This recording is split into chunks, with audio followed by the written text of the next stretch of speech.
Oke, ya selamat malam. Kalau yang di Indonesia, selamat pagi. Yang di Amerika, ya, Eropa masih selamat siang. Ya, dimanapun Bapak Ibu berada, termasuk juga nanti yang mendengar rekamannya. Kita akan mulai program hari ini, Talk Show Keluarga Indonesia Bahagia. Nah, hari ini kita ada dua bagian ya, selalu begitu kita. Di bagian awal ini saya akan menyampaikan mengenai kesehatan, dan setelah itu kita akan berbincang-bincang mengenai COVID. Dan biasanya kita hadirkan yang sembuh, yang sembuh, yang sembuh. Nah, kali ini justru yang kita hadirkan yang pasangannya dipanggil Tuhan. Kalau kemarin Pak Roni Daud yang sakit kesaksian, lalu istrinya, ini suami saya sakit, sayanya gimana? Nah, sekarang ini ayahnya dipanggil, suaminya dipanggil, maka nanti istri dari almarhum Bapak Fuksi dan Saron serta Sarah, ya putra-putrinya akan bersaksi bagaimana menghadapi kehilangan dan menang. Nah, sementara itu saya akan berbicara mengenai kesehatan. Apa yang saya mau sampaikan? Saya mau menyampaikan mengenai hari ini adalah probiotik dan prebiotik. Ya, probiotik dan prebiotik. Apa sih probiotik dan apa itu prebiotik? Yang penting untuk kesehatan kita, ya. Probiotik itu sebenarnya bakteri baik. Maka makanan probiotik adalah makanan yang mengandung bakteri baik. Mereknya ada macam-macam, bisa dipilih sendiri. Indonesia sudah penuh dengan variasi aneka minuman probiotik. Ya, kebanyakan berupa minuman. Ada yang berupa kapsul, jadi mereka sudah dikeringkan, lalu tinggal diminum tiap hari. Itu namanya makanan probiotik. Makanan yang mengandung bakteri probiotik, bakteri baik, yang bagus untuk kesehatan, terutama saluran cerna. Probiotik juga membantu tubuh dalam menyeimbangkan mikrobiota yang ada dalam usus. Saya belakangan ini ke Dokter Cynthia untuk terapi ozon. Ya. Nah itu Dokter Cynthia menambahkan bahwa probiotik bukan hanya untuk pencernaan, tapi juga bakteri baik ini juga memproduksi hormon yang dibutuhkan oleh manusia. Wah, makin semangat saya meminum probiotik setiap hari. Dan saya sudah rutin sekitar 6 tahun. Ya, kalau yang soal kemarin berat badan, saya sudah menjalani 10 tahun, menyampaikannya lebih mantap. Tapi probiotik ini pun saya 6 tahun ini konsisten, rutin setiap hari.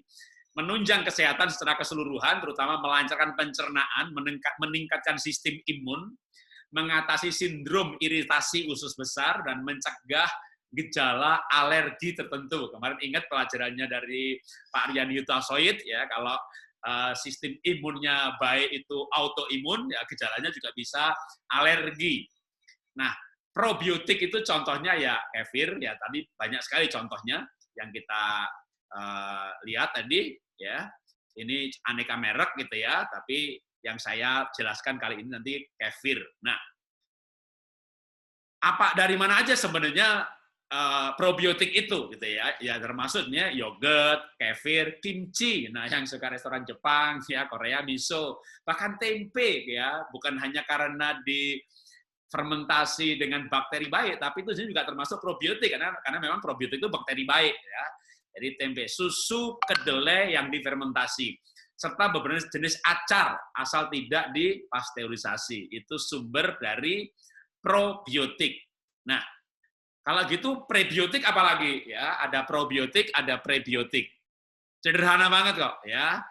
Prebiotik itu makanannya probiotik. Jadi kalau Bapak Ibu misalnya sekarang ini udah ada yang rutin nih, saya minum itu kapsul probiotik, tapi kok kayaknya nggak maksimal. Nah, jangan-jangan probiotiknya di dalam tubuh ya sekarat, pingsan, nggak bisa berkembang biak, nggak dikasih makan. Maka perlu dikasih makan supaya probiotiknya makin kuat. Ya, yang umum dikenal misalnya asparagus, bawang putih, pisang, ya, dan beberapa jenis serat karbo berserat tinggi. Dan juga sebenarnya singkong ya, ada jurnal yang saya baca bahwa singkong itu mencegah kanker usus. Orang-orang kampung yang rajin makan singkong tidak kanker usus. Jadi bukan sebenarnya singkongnya mencegah kanker usus, tapi singkongnya memperkuat probiotik, sehingga probiotik itulah yang membuat saluran pencernaan menjadi sehat. Jadi bisa dimasukkan, tapi saya lihat di gambar-gambar belum banyak memasukkan singkong sebagai prebiotik. Tapi kalau dari definisinya, maka dia bisa dimasukkan menjadi prebiotik. Tapi yang banyak dipakai misalnya ya pisang. Ada lagi yang lain, kalau yang di luar negeri mungkin menjadi lebih banyak alternatifnya, ya. Ada berbagai macam jenis buah-buahan, termasuk sebenarnya bawang merah, bawang putih. Ya. Apel itu pun juga prebiotik. Jadi makanya orang ada istilah ya kalau makan apel 1 hari itu sehat karena bukan hanya vitamin mineral, dia juga memperkuat probiotik yang ada di dalam perut kita. Nah, biasanya mungkin yang perlu saya tekankan adalah kalau kita sakit, biasanya dokter itu memberi kita antibiotik. Nah, antibiotik itu kayak bom, ya. Yang jelek, yang baik dibunuh semuanya. Maka kalau saudara sakit lalu dikasih antibiotik, kalau Indonesia ini ngobrol antibiotik ya. Kalau kita bisa beli ke apotek, ke Century, beli antibiotik, dikasih ya. Coba ada ke luar negeri, ke Singapura, ke Australia. Kemarin saya sakit gigi gitu ya, wah gigi saya sakit banget gitu. Lalu saya bilang sama tempat di mana saya nginep di rumahnya Pak Gideon di Sydney. Pak, saya mau ke luar sebentar, mau beli antibiotik. Dia ketawa, mana bisa loh, di sini nggak bisa, mesti pakai surat dokter gitu lah. Kalau di Indonesia ini dikit-dikit dibom antibiotik. Memang cespleng sih, sakit langsung sembuh, luka kering. Tapi ada bahayanya, antibiotik itu membunuh termasuk biotik yang baik atau probiotik. Maka saran saya, kalau habis sakit, ya lagi minum antibiotik, jangan minum probiotik. Nanti kan antibiotiknya jadi bekerja, misalnya membunuhnya, musuhnya yang harus dibunuh 1000 gitu ya. Anda minum probiotik, itu kan termasuk dibunuh juga, musuhnya tambah banyak, nanti dosisnya perlu antibiotik lebih. Kalau lagi minum antibiotik, ya probiotiknya nggak usah diminum dulu. Begitu sembuh, 5 hari kan minum antibiotik, biasanya kan cuma 5 hari aja, udah berhenti nih gitu ya. 2-3 hari kemudian, udah minum lagi probiotik, supaya probiotik yang mati oleh antibiotik, ya mungkin tinggal sedikit, dalam tubuh kita segera diisi kembali. Sehingga kita nanti, pencernaan kita imbang lagi. Ya, kalau orang kekurangan probiotik bisa ke belakang susah, dan sebagainya. Nah, berbicara probiotik dan prebiotik, kembali kepada ini, kalau ini prebiotik, pisang, bawang merah, bawang putih, daun bawang, asparagus, gandum, oat, buah-buahan, kacang polong-polongan, itu termasuk bisa menyuburkan bakteri baik atau disebut prebiotik. Nah, nanti selebihnya di Google saja, ya. Saya akan menjelaskan pembuatan supaya praktis, ya. Cara buatnya gimana, gitu ya. Oke, sekarang kita udah belajar di secara teori, saya hanya menyampaikan singkat aja, tapi saya mau kasih nih 10 menit kira-kira video rekaman, karena daripada saya di sini depan laptop bikin kefir, ya. Saya udah rekam tadi pagi 10 menit, ya, tinggal saya putarkan, dan kita melihat bagaimana probiotik dibuat, ya, yang namanya kefir. Selamat berjumpa dalam program kesehatan, dan kali ini saya mau mengajari bagaimana membuat kefir. Nah, ini adalah kefir yang sudah jadi. Jadi jadinya itu kira-kira antara 24 sampai 3 hari, jadi 72 jam. Tergantung banyaknya benih yang dipakai. Nah, karena saya benihnya cukup banyak, maka 24 jam sudah jadi, 36 jam, kira 1,5 hari, ya udah menjadi seperti ini. Kalau jadi itu, maka ini di atas ini, ya, bisa juga kadang di bawah, karena ini saya habis masukkan kulkas, maka dia naik ke atas, biasanya ada di bawah. Lapisan yang bening, ini namanya whey, ya, whey, kefir bening whey. Yang putih, itulah kefirnya. Nah, ini kita mulai dengan yang sudah jadi, ya. Nah, kalau sudah jadi, maka saya akan saring. Saringannya harus menggunakan yang plastik, ya. Semua alat yang menggunakan yang plastik, jangan yang besi atau metal. Nah, ini dikocok, lalu kita akan saring untuk mendapatkan kefir yang bisa diminum. Ya, kalau mau hanya mengambil whey-nya, whey itu protein yang sudah dipecah-pecah oleh bakteri baik menjadi asam amino. Asam amino itu protein rantai panjang. Kalau susu itu banyak protein, asam amino itu protein rantai pendek, ya, asam amino. Kalau susu banyak protein yang masih belum dicerna, ya, kasein namanya. Kasein itu proteinnya rantainya panjang. Banyak manusia nggak bisa mencerna kasein, makanya kalau minum susu kentut. Ada yang mencret, ada orang yang nggak tahan susu. Saya termasuk kalau minum susu ya akan kentut ya, kentut terus habis minum susu. Tapi kalau minum kefir enggak. Makanya banyak juga para penasehat kesehatan itu tidak menyarankan minum susu. Bahkan ada yang berkata sangat keras ya, susu sapi itu buat anak sapi, bukan anak manusia. Nah, saya nggak minum susu, saya minum kefir karena kefir itu sebenarnya sudah bukan susu. Susu yang sudah dimakan, sudah diolah, sudah dirubah bentuknya oleh bakteri baik. Ya, ini namanya kefir. Nah, ini kita saring. Hasil yang disaring, yang saya tuang ke botol yang satu ini botol yang untuk diminum. Tentu kita tidak habis 1 liter ini untuk diminum sehari, maka kalau sudah disaring, diminum secukupnya, 1 hari cukup 1 gelas sebenarnya, nggak boleh kebanyakan, nanti malah autoimun. Jadi kita minum 1 hari 1 gelas kefir, lalu selebihnya ini dimasukin kulkas, dia akan berhenti fermentasinya kalau dimasukkan kulkas. Ya berlanjut tapi pelan sekali. Nah, ini botol yang pertama tadi yang berisi kefir yang sudah jadi, sudah kosong ya. Kita singkirkan dulu di sini ya, taruh dulu ya. Ini kefir yang siap untuk diminum, ya, disaring. Ya, kenapa disaring? Sebentar, nanti saya ceritakan ya. Inilah yang sudah hasil saringannya ini yang berupa cairan. Yang berupa cairan, maka ini adalah minuman kefir yang siap untuk diminum. Kalau misalnya mau ngambil untuk masker, maka sebenarnya nggak usah digoyang-goyang tadi ya, biarin aja dituang, lalu sisanya yang agak kental itu digoyang-goyang, jadi kental sekali, nah itu bisa buat masker. Banyak ibu-ibu masker kefir ya, kadang istri saya juga minta yang kentalnya dong gitu. Kalau dia minta yang bagian kentalnya ya, saya cara nyaringnya beda gitu ya, nggak usah terlalu banyak, nggak sampai di kocok banget begitu, pokoknya sebagian udah keluar, nanti sisanya yang kentalnya ini dikit-dikit lagi keluar kental sekali. Nah, itu bisa untuk masker. Nah, yang sudah jadi ini kita tutup ya. Nah, diminum 1 hari segelas. Nah, sisanya masukin kulkas sampai habis. Ya, sampai habis. Ini kefir siap minum. Nah, sekarang bahan bakunya apa sih? Bahan bakunya ini kita mau bikin bahan bakunya ya. Ini sekarang gelas yang satu. Jadi saya punya 2 botol. Satu untuk menyimpan yang siap diminum, satu untuk yang dipakai. Muter. Jadi saya udah bikin udah 5-6 tahun ada kali. Yang begini tiap 2-3 hari sekali membuat begini sepanjang tahun. Nah, bikin kefir itu ini benih. Benihnya itu ini. Nah, habis disaring kan. Nah, habis disaring inilah benihnya. Ini disebut dengan kefir green, ya bentuknya kayak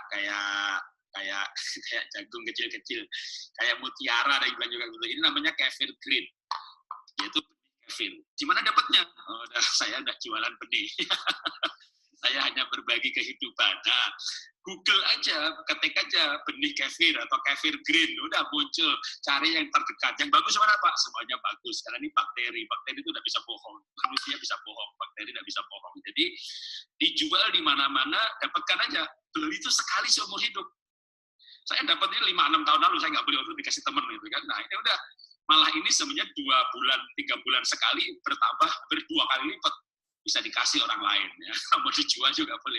Saya nggak pernah jual, saya biasanya tetangga saya ibu-ibu semuanya tak kumpuli, ajari bikin kefir sambil dikasih benihnya, tapi nggak bisa sering-sering kasih benih karena ini bertumbuh 2 kali lipat, itu kadang butuh waktu 2 bulan karena ini hidup, ini makhluk hidup, bakteri baik ya, 70 koloni bakteri baik berkumpul dalam benih ini kefir green. Nah, kefir green ini dikasih susu ya.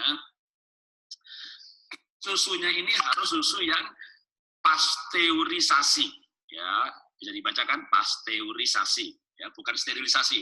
Mereknya udah apa aja, ya yang bagus merek apa Pak? Semua merek bagus. Saya tidak jualan ya. Jadi yang penting pasteurisasi. Kalau susunya sterilisasi nggak jadi.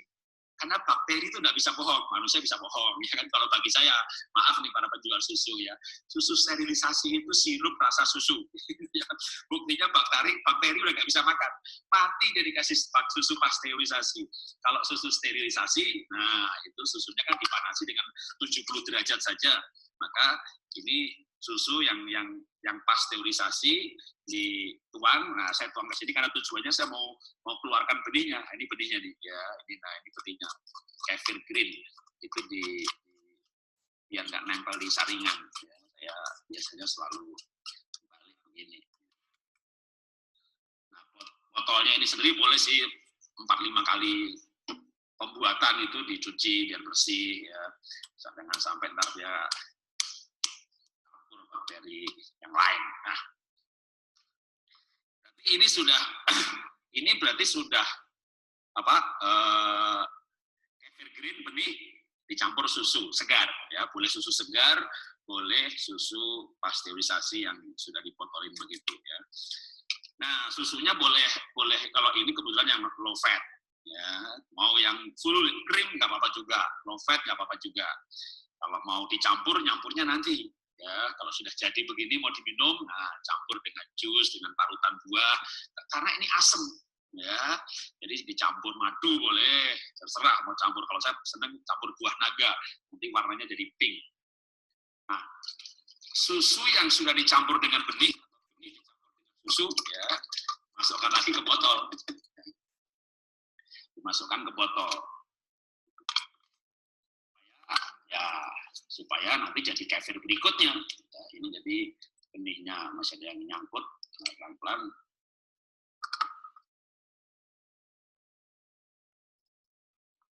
Gampang kasih lagi dengan ya, supaya gampang masuk ke dalam botolnya, ya. Ini 1 liter biasanya kayak 3/4. Ya, tergantung ukuran botolnya ini, ya. 1 botol 750 ml seperti ini sebenarnya cukup dengan 2 sendok makan, 3 sendok makan benih itu cukup. Kalau tadi saya ini ada 6 sendok nih kira-kira, ya. Sudah bisa dibagi nih sebenarnya. Kalau ada yang mau, rumah saya tak kasih. Ya, ini benihnya sama campurannya udah, nah diisi susu. Sisakan kira-kira 1/4 ini udara, ya, jangan penuh-penuh karena ini namanya bakteri, itu nanti terjadi fermentasi. Kalau terlalu penuh nanti dia bludak, ya. Dah, tutup. Nggak usah rapat-rapat, nggak apa-apa. Jadi ini udah ini susu segar berarti atau susu pasteurisasi kasih benih kefir. Nah, ini ditaruh di suhu kamar. Kalau yang mau diminum taruh di kulkas kan. Nah, yang ini taruh di suhu kamar 32 jam lah, pokoknya sehari. Nah, kalau saya biasanya pagi ini bikin kan, lalu besok pagi, nah besok sore, yang ini kan belum habis. Nah, ininya udah jadi. Nah, masukkan kulkas. Nanti pas itu yang satunya sudah mau habis, kembali ke yang tadi pertama, kan ini mau tak saring. Kalau saya mau nyaring agak siangan, ya maunya dikeluarin dari kulkas. Nanti berapa jam kemudian lebih gampang dikocoknya setelah dia tidak dingin. Jadi kalau masuk kulkas itu dia fermentasinya berhenti. Jadi kalau dia di suhu kamar, dia fermentasinya berlanjut terus gitu, ya. Memang kalau mau asem banget gitu ya sampai 3 hari. Tapi kan saya biasanya karena benihnya banyak, 2 hari cukup. Karena saya nggak langsung saring, ya kadang 1,5 hari asal udah terpisah gitu, udah masukin kulkas. Nanti yang botol 1 yang diminum habis, diulangi seperti yang tadi. Dikocok, saring lagi, dapetin kefirnya. Jadi ini muter begini. Jadi beli benihnya itu sekali seumur hidup, karena ini makhluk hidup. Nah, kalau saya bepergian 1 bulan keluar negeri, benihnya ini dikasih susu begini, jangan di suhu kamar. Habis selesai saring, dikasih susu, langsung masukin kulkas. Mau sebulan 2 bulan dia akan tidur di sini, dia tidak mati. Nanti pulang dari luar negeri sebulan, taruh suhu kamar lagi, hidup lagi, berfermentasi lagi. Udah, sehingga kita bisa lanjutkan lagi. Dengan demikian kita bisa minum kefir seumur hidup. Gampang kan? Udah. Selamat mencoba membuat kefir sendiri, sehingga kita bisa hidup sehat, murah. Ya, repot sedikit, gak lama, paling cuma 10 menit tadi udah jadi. Ya, Tuhan berkati. Ya, itulah teman-teman tadi pembuatan kefir. Sebentar saya sambil Sarah sudah hadir, ya, putri dari Pak almarhum Pak Fuksi. Saya jadikan co-host dulu supaya bisa mengatur Kemudian saya sambil sekalian mencari apakah Dr. Bambang sudah hadir. Belum ada. Oke. Ya, kita masih berbincang-bincang mengenai kesehatan ya, karena memang ya ini bagian dari satu rangkaian. Kita nggak tahu COVID ini kapan akan berhenti, tapi ya sepertinya sudah mulai, paling tidak saya lihat orang sudah nggak panik ya. Tapi ada risikonya juga kalau nggak panik, mereka ternyata udah mulai pada keluar rumah. Di Bintaro ini dulu saya di komplek itu, satu komplek itu 4 yang meninggal positif COVID, sehingga akhirnya satu komplek disemprot dengan desinfektan di mana sekolah Hepeo Likit dan yayasan kami berada. Wah, ketat sekali larangan keluar rumahnya.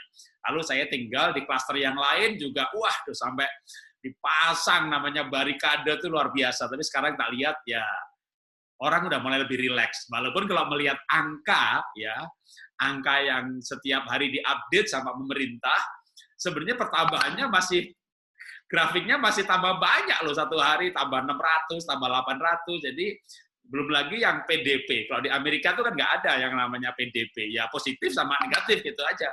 Kalau di Indonesia ada yang positif COVID, ada yang pasien dalam perawatan, sudah dirawat tapi belum positif gitu. Itu kalau di luar negeri nggak ada. Walaupun memang dia dirawat dengan gejala COVID dan baru di swab, di rapid test, tapi belum PCR gitu ya. Di Indonesia maksudnya PDP. Ya, kalau di luar negeri udah itu ya udah masuk positif gitu. Nah, maka kalau PDP digabung dengan positif, Indonesia tuh cukup tinggi, hampir 40 ribuan. Tapi kalau hanya yang positif, ya dikurangi PDP-nya sendiri kan hampir 20 ribu.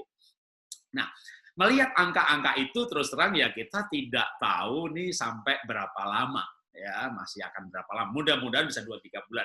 Artinya pada masa-masa ini penularan masih terus terjadi, dan disitulah sebenarnya sistem imun penting, jaga kesehatan penting, ya karena memang obat yang firm kan ya tetap aja masih katanya semua orang, semua perusahaan juga berlomba-lomba untuk meneliti, untuk bisa segera mendeklar bahwa ini obatnya, tapi ya namanya penyakit baru, tetap aja obatnya nggak pasti banget ya. Semua kemungkinan dicoba ya, di infus vitamin C, ditambahi doping vitamin, ditambah lagi, wah itu semuanya untuk usaha. Maka paling bagus adalah pencegahan, dan itulah kenapa kita merangkai acara ini juga dengan berbicara mengenai kesehatan.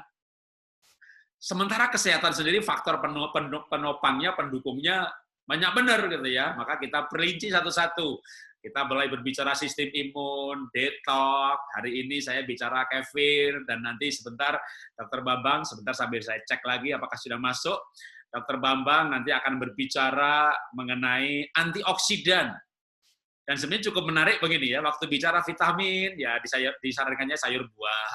Bicara prebiotik, ya sayur buah lagi muncul. Wah, nanti mantap antioksidan, ya dengar aja nanti. Balik lagi sayur buah, maka sebenarnya kalau kita tuh makan sayur dan buah banyak-banyak gitu, udah aman dah. Tapi ya tentu kan butuh lebih detail lagi. Apa sih antioksidan itu, apa fungsinya, apa gunanya, dan itu nanti biar Dr. Bambang yang menyampaikan. Saya belum melihat di sini ada. Oke, kalau begitu saya lihat chatting yang masuk terlebih dahulu ya. Saya lihat tadi ada banyak chat yang masuk. Apakah ada pesan? Hidup berguna, sehat, murah, belum ada, keren prestasinya. Salam dari, oke, beli bibit kefirnya di mana? Ada pertanyaan ya, dari Bali.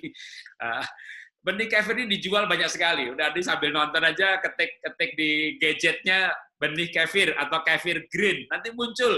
Ternyata di berbagai kota udah banyak yang jual. Ya, karena memang kefir ini kayak 2-3 tahun lalu tuh sempat booming. Kalau saya dapatnya malah 6 tahun lalu. Karena memang saya kan alumni dari IPB, Institut Pertanian Bogor. Saya nanti juga Pak Wiryo Hadi yang akan menutup kita dalam pesan firman Tuhan. Itu kakak kelas saya di IPB juga, ya, teknologi pangan dan gizi. Nah, istri dari almarhum Bapak Fuksi itu teman sekelasnya Pak Wiryo Hadi, jadi kakak kelas saya, ya, di IPB juga, ya. Jadi kami dulu belajar teknologi pangan. Nah, kami ada WA grup IPB. Nah, waktu 5-6 tahun lalu mulai banyak bicara kefir, akhirnya dalam reuni temu darat alumni IPB, saya minta teman saya dibawain. Itu udah 6 tahun yang lalu. Dan sampai sekarang ini masih saya pakai muter terus. Bahkan kadang-kadang ada teman saya yang sudah nggak bikin lagi, dia takut benihnya udah rusak, ya udah saya berbagi lagi. Tapi membeli benih kefir cukup banyak. Itu bakteri baik, ya nggak akan campur sama bakteri jahat.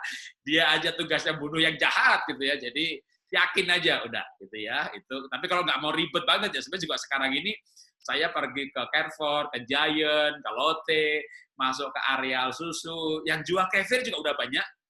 Cuma saya ini diabetes ya. Jadi saya ada ibu saya diabetes dan saya udah 11 tahun lalu sempat gula 300-400, tapi saya sekarang stabil di 110, kalau habis makan 140-50, sebelum makan 110-120 gitu ya. Tapi itu pun saya tidak mau beli kefir atau yogurt yang ada gulanya. Kalau beli yang plain ya, atau makanya saya bikin sendiri gitu, udah pasti nggak pakai gula gitu ya. Kecut dong Pak, saya ini minum kopi nggak pakai gula, minum jeruk peres, jeruk nipis nggak pakai gula, minum kefir kagak pakai gula ya. Tambah lagi saya ini dulu orang miskin banget ya, orang tua saya miskin, makanya jagung, singkong, tiwul gitu, nggak pernah bisa beli nasi. Terus sekarang diberkati punya duit, nggak boleh makan nasi.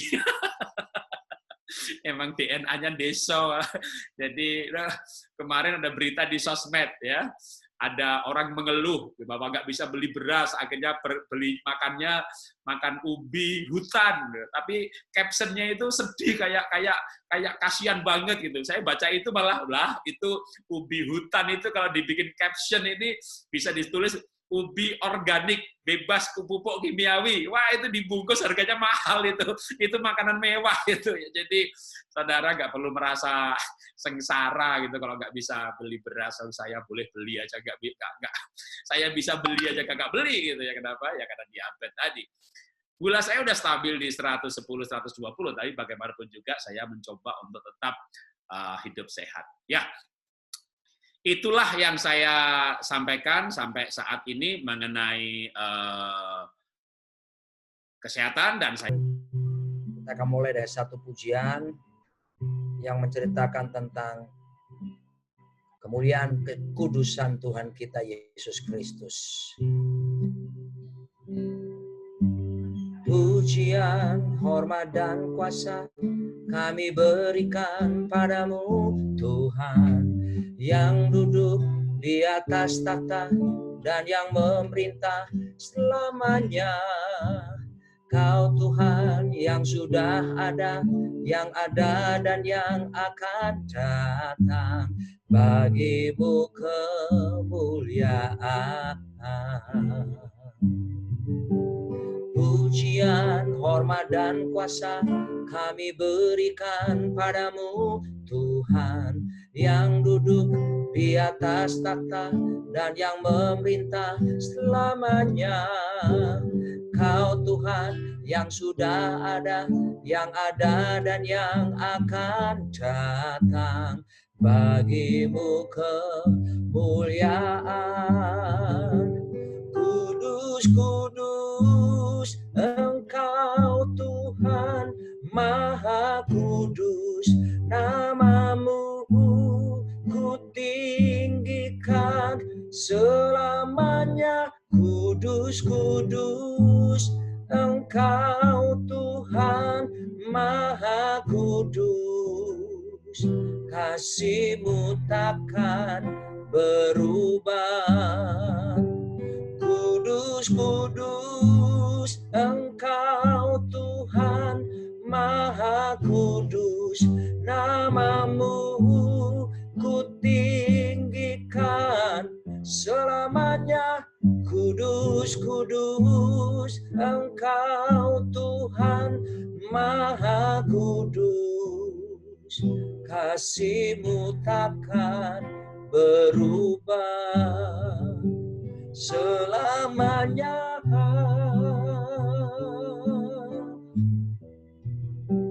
Selamanya.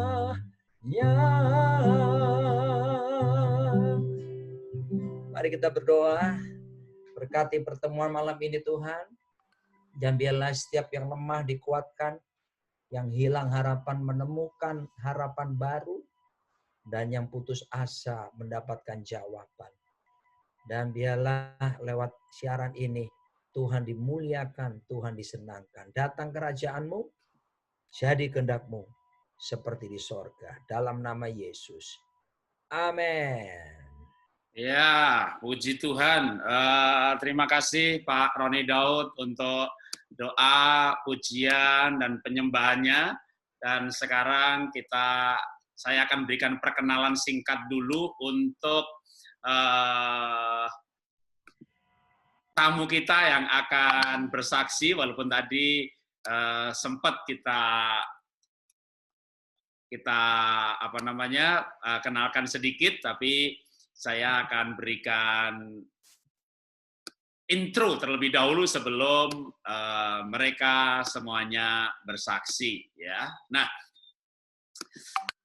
yang akan bersaksi hari ini adalah Ibu Melani bersama putra itu Saron, putri itu Sarah, Elsa itu menantu. Nah, lengkap, full team. Nah, mengenai Pak Fuksi sendiri, saya bersama-sama dengan Pak Fuksi sudah cukup lama dari kuliah bersama Pak Fuksi dan juga Pak Widyo Hadi ya dari tahun 83 di IPB. Kami sama-sama kuliah di IPB. Lalu dengan Pak Fuksi, saya tahun 98-2000-an itu sama-sama di CBN mengisi di Solusi. Saya baru belakangan ini mengajak orang menulis buku bersama, tapi buku Pak Fuksi sudah saya terbitkan tahun 99, itu buku orang lain yang pertama kali saya terbitkan. Kenapa? Karena tahun 98, waktu saya mendirikan Yayasan Pulihkan Indonesia, Pak Fuksi juga bergabung. Yayasan Pulihkan Indonesia ini kami bikin seminar untuk hamba-hamba Tuhan desa, dan saya mengajak teman-teman yang mau melayani ke desa gratisan. Jadi, tidak ada persembahan kasih, karena kita keliling Indonesia, hamba Tuhan dikumpulkan, kasih seminar, pulangnya dikasih buku, dan Pak Fuksi termasuk yang keliling bersama dengan saya. Demikian juga ketika keluarga Indonesia Bahagia, di mana malam hari ini kita talk show, ya KIB, maka Pak Fuksi juga termasuk sebagai inisiator. Dan terakhir saya berjumpa itu belum lama, 13 Januari 2020. Itu hari Senin. Hari Minggunya Pak Fuksi khotbah di situ.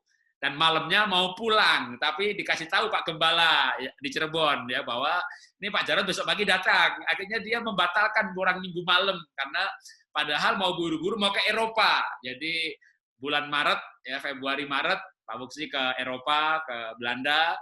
Maka banyak sekali sebelum berangkat itu yang diselesaikan, tapi saya merasa dihargai karena wah, dia nunggu saya datang hari Seninnya. Kita ketemu foto, dan itulah terakhir saya berjumpa. Maka pada waktu saya dikabari oleh Dik Basuki, yaitu di Makassar, adik rohani kami, yang mengirimkan saya kabar kalau masuk rumah sakit. Wah, saya udah nggak berani telepon, ya. Dan berapa hari kemudian, maka saya mendapat foto ini. Dan wah, itu mengejutkan sekali, karena begitu cepatnya prosesnya dari sakit sampai dipanggil Tuhan. Dan yang namanya dipanggil Tuhan pada masa-masa seperti ini, itu agak awal ya, 24 atau 25 Maret, itu kan masih awal-awal sekali ya.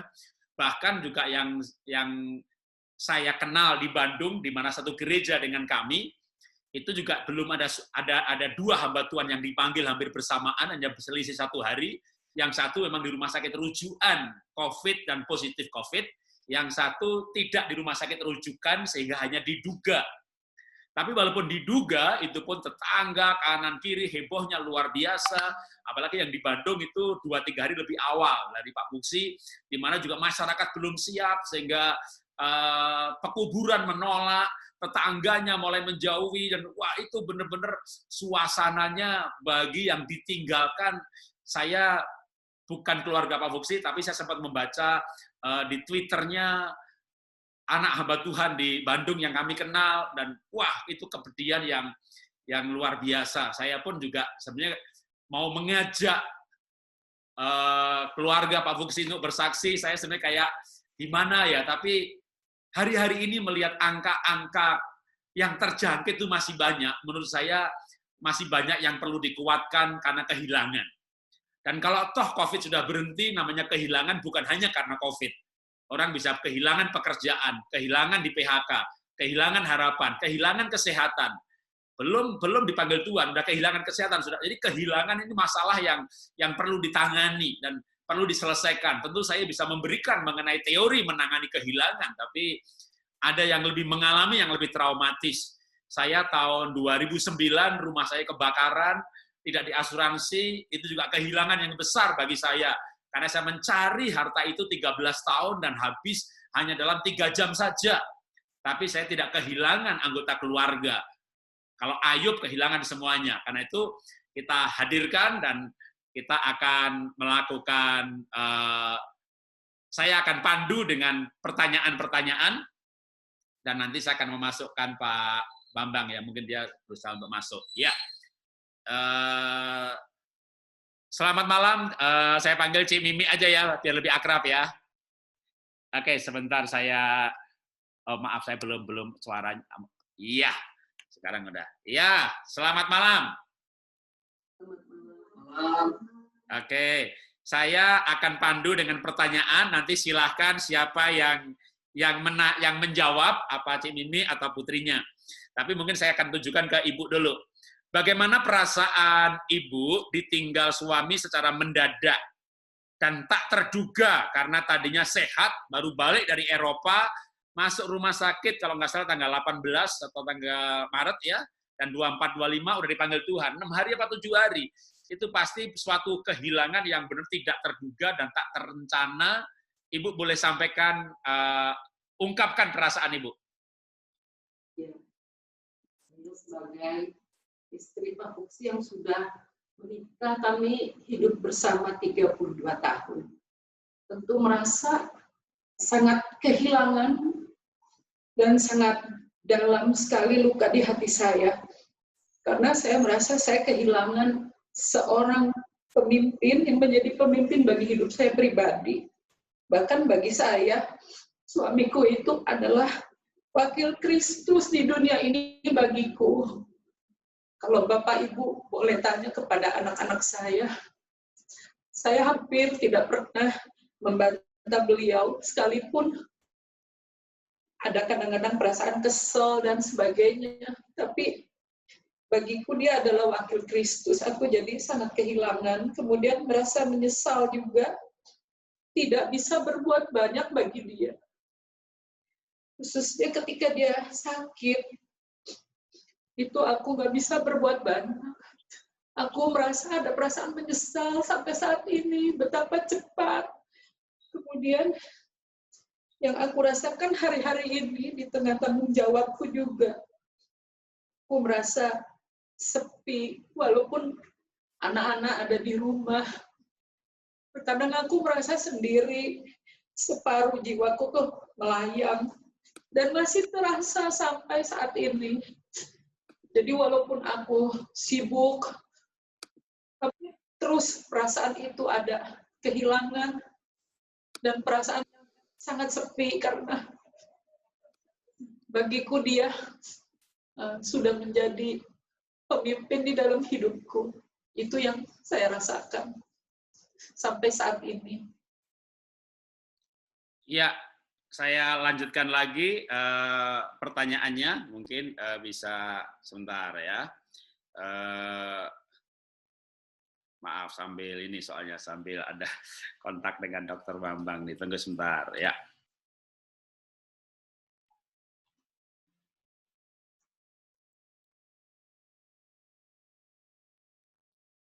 Almarhum sampai hari ini tidak ada surat resmi atau formal bahwa positif COVID. Saya tidak juga mempertanyakan kenapa. Namun yang ingin saya lebih tahu itu melalui situasi yang seperti ini, dalam arti dipanggil Tuhan dalam kondisi seperti ini, mungkin ada perasaan lain, hal yang lain yang ingin Ibu ungkapkan? Iya, jadi perasaanku pada waktu pertama Pak Fuksi itu sungguh-sungguh saya dan anak saya merasa terpukul, seperti kalau Bapak Ibu lihat film Passion of the Christ, itu saya seperti wanita-wanita yang ada di film itu, melihat dari jauh ketika Yesus disalib, tapi nggak bisa berbuat apa-apa. Mengapa demikian? Karena pada saat beliau dinyatakan meninggal, dalam waktu 6 jam, harus sudah dibawa keluar dari rumah sakit dan langsung dimakamkan. Padahal tidak mudah untuk mencari ambulans dan tanah kuburan. Tidak boleh ada acara prosesi pemakaman, jadi hanya berdoa saja. Pada waktu kami tiba di tanah pekuburan, itu yang datang hanya 10 orang. 10 orang itu termasuk kami 3 orang anggota keluarga, 3 sahabat dari anak saya, 2 staf gereja, dan 2 orang pelayan di gereja kami. Pemakaman harus berlangsung cepat-cepat. Jam 3 sore, saat dimakamkan, jemaat tidak boleh datang dengan alasan kesehatan. Itu mendatangkan suatu kesedihan dan luka yang mendalam. Mendung gelap gulita, dan begitu beres tanah diuruk, itu hujan besar turun. Dan meninggalnya, saya merasa dia sudah seperti seorang penjahat. Padahal selama hidupnya sudah memberkati ribuan orang. Waktu minggu sebelumnya saya melayani, ada saudara jemaat kami yang belum bergereja. Itu saja dikuburnya tidak seperti ini. Dan itu banyak yang datang. Jadi saya merasa suamiku meninggalnya sudah seperti Yesus yang dianggap seperti penjahat. Jadi itu yang saya rasakan. Dan setelah pulang dari pemakaman pun, kami nggak berani pulang ke rumah kami sendiri. Kami diisolasi di sebuah hotel, tanpa memberitahu siapapun karena sudah banyak WA dan macam-macam perkataan negatif. Itu pun di hotel, waktu saya berjemur pagi dengan anak dan mantu saya, sudah ada yang memotret kami, dan potretnya pun sudah tersebar lagi, memberitahu saya ada di mana. Jadi itu suatu kedukaan yang bertubi-tubi bagi saya. Itu perasaan saya. Sampai saat ini masih suka kepikiran, mulai dari suami saya sakit terus, sampai pada saat mengalami hal-hal sosial yang nggak enak pun itu, saya teringat terus. Itu aja.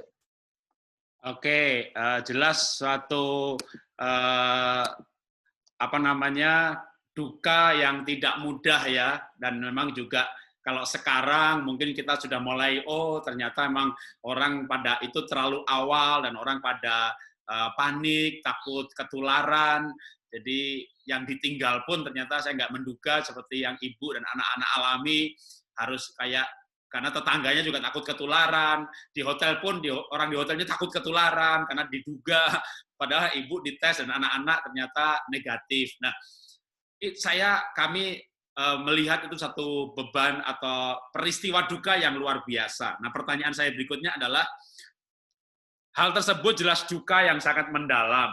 Bagaimana ibu kuat menghadapi? Apa alasan yang membuat ibu itu akhirnya kuat dan sekarang bahkan sudah mulai melayani, bisa membawa firman dalam ibadah?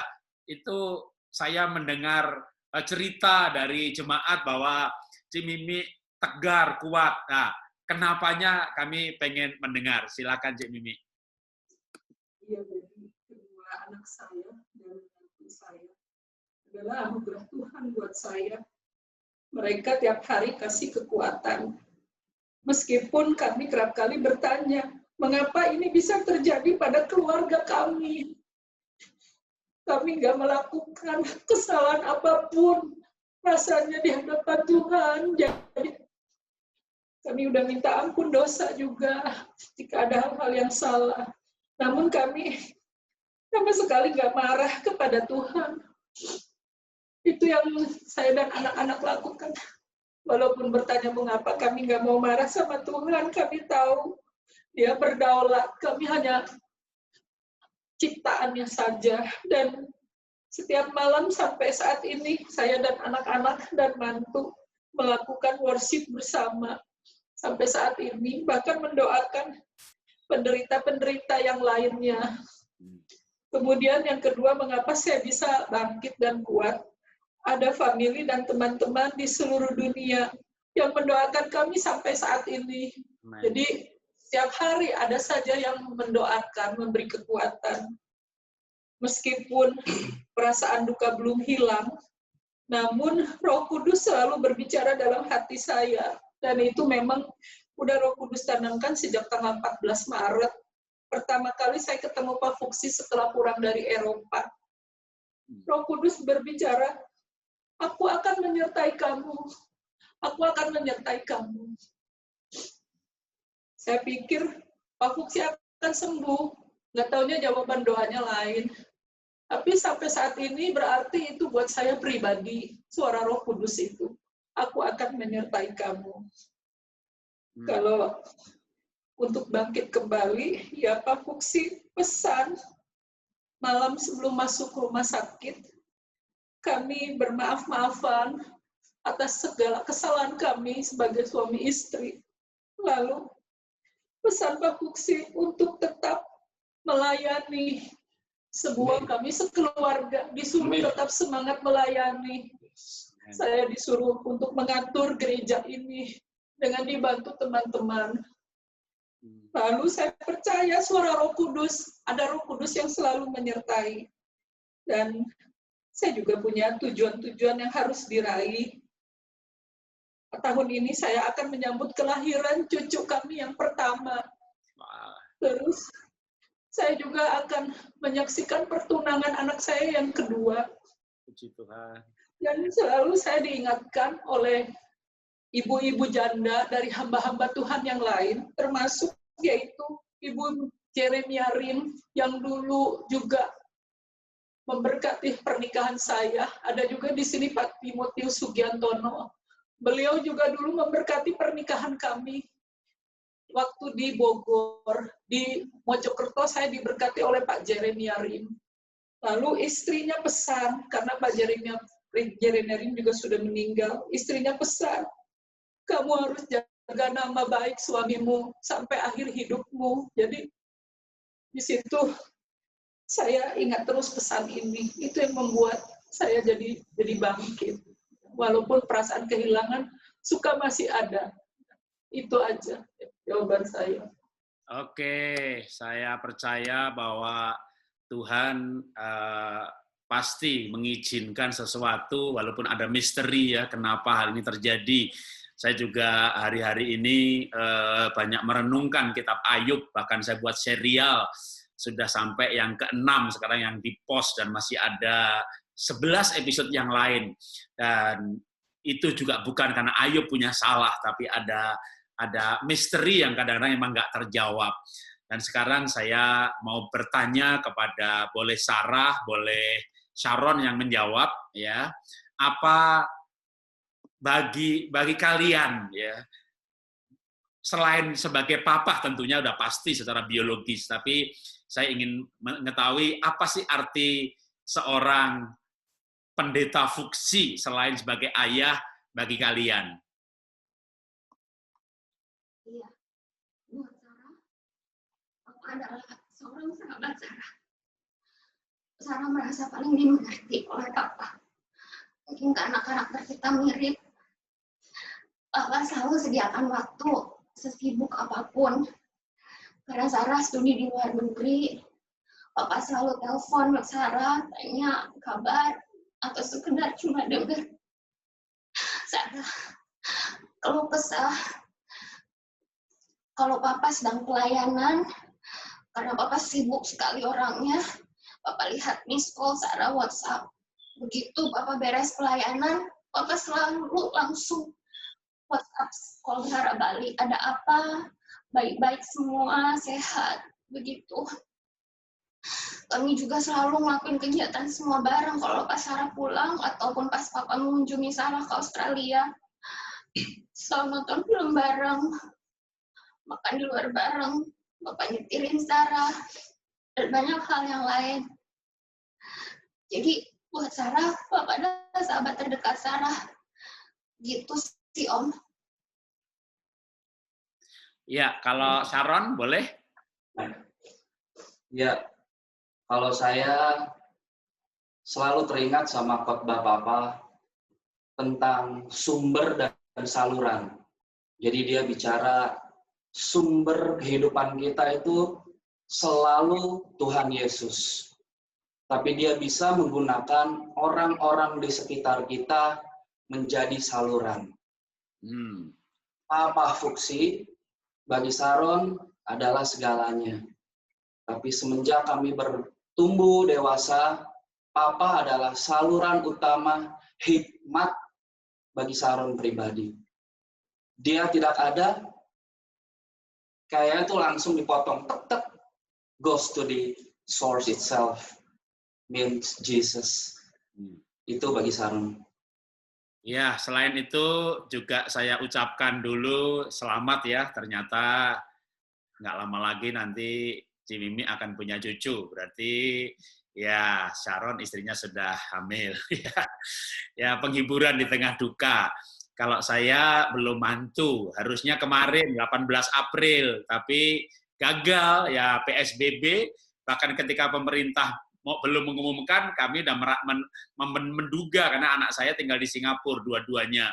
Jadi calon mantu juga di Singapura. Jadi angka-angka pertumbuhannya mereka analisa, mereka ngasih tahu, Pak ini kayaknya nggak bisa nih. Nanti pasti bakal puncaknya di April nih. Terus akhirnya kami mengambil keputusan batal. Ketika anak saya batal menikah bulan April, maka akhirnya ganti rencananya mau Mei. Enggak juga, masih belum bisa juga. Lalu akhirnya kalau gitu pemberkatannya dipindahkan ke Singapura. Kami melihat secara online. Nanti baru setelah reda di Indonesia akan pesta. Rencana sudah, gereja di Singapura sudah mau yang memberkati, prosedur persyaratan sudah, karena waktu di Jakarta juga harus ikut bimbingan pranikah, semuanya pokoknya udah diikutin semuanya. Pindah ke Singapura, prosedur diikutin semuanya, Singapura ada kondisi yang lebih ketat lagi, sehingga berkumpul lebih dari 2 orang pun nggak boleh. Jadi kalau pendetanya datang ke tempat rumah anak kami, untuk memberkati, maka udah 3 orang.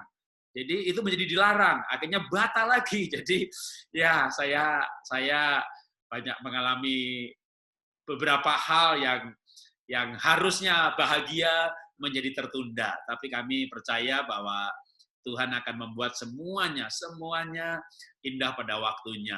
Walaupun juga ada hal yang rugi karena rencana menikah bulan April, maka anak di Singapura sudah menyewa apartemen. Kalau kos kan cuma $600, sedangkan menyewa $2.000. Jadi sebenarnya banyak hal yang terkait, belum lagi ya biaya yang sudah dikeluarkan untuk pernikahan yang di Jakarta. Tapi kami melihat yang lain, kehilangan yang lebih parah, bahkan ya kehilangan anggota keluarga. Maka tadinya kami sempat bersedih, tapi akhirnya malu kalau kami bersedih. Kami sebenarnya hanya kehilangan acara, bukan kehilangan anggota keluarga. Karena itu kami yang kehilangan yang tidak seberapa itu sebenarnya justru dikuatkan dan dihibur ya oleh keluarga Cimimi yang setelah beberapa hari selesai kejadian saya sempat bisa kontak, lalu udah malah mulai berbicara pelayanan, jadwal ke depan. Itu bagi saya wah, itu luar biasa. Nah, sekarang balik lagi ke Cimimi. Setelah Pak Fuksi dipanggil Tuhan, mungkin ada semacam orientasi baru.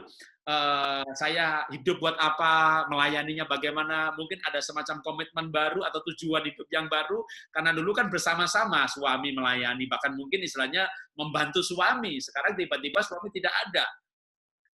Apakah ada sebuah semacam target hidup yang baru yang Tuhan berikan? Ya. Kalau saya pribadi, karena kami dari sejak mahasiswa sudah biasa melayani, terutama melayani jiwa-jiwa. Ya, jadi selalu pesannya Pak Fuksi Hidup ini adalah kesempatan. Dan itu adalah lagu yang sering dia nyanyikan terakhir-terakhir sebelum dia sakit. Jadi jemaat pun sudah pada tahu, dia senang sekali nyanyi lagu itu. Hidup ini adalah kesempatan. Berarti saya juga tahu bahwa tujuan saya bukan di bumi ini. Setelah suami saya dipanggil pulang dengan begitu mendadak, semakin mata saya terbuka. Hidup saya tujuannya bukan di bumi ini. Tapi suatu hari kita pasti bertemu. Dan itu membuat saya harus lebih lagi melayani jiwa-jiwa. Dan Pak Fuksi itu sebetulnya udah menjalankan regenerasi kira-kira dari 2 tahun terakhir ini. Jadi banyak regenerasi yang dia lakukan di gereja lokal kami. Itu bukan berarti yang sudah senior atau tua dihilangkan, tidak ya. Tapi justru yang tua-tua ini harus membackup yang muda, harus mengajar lebih lagi dalam teori dan praktek seimbang. Jadi ketika suami saya menjalankan itu, bukan suatu kebetulan, anak saya pun Saron mau pulang dari Sydney, meninggalkan pekerjaan yang sudah 6 tahun di sana.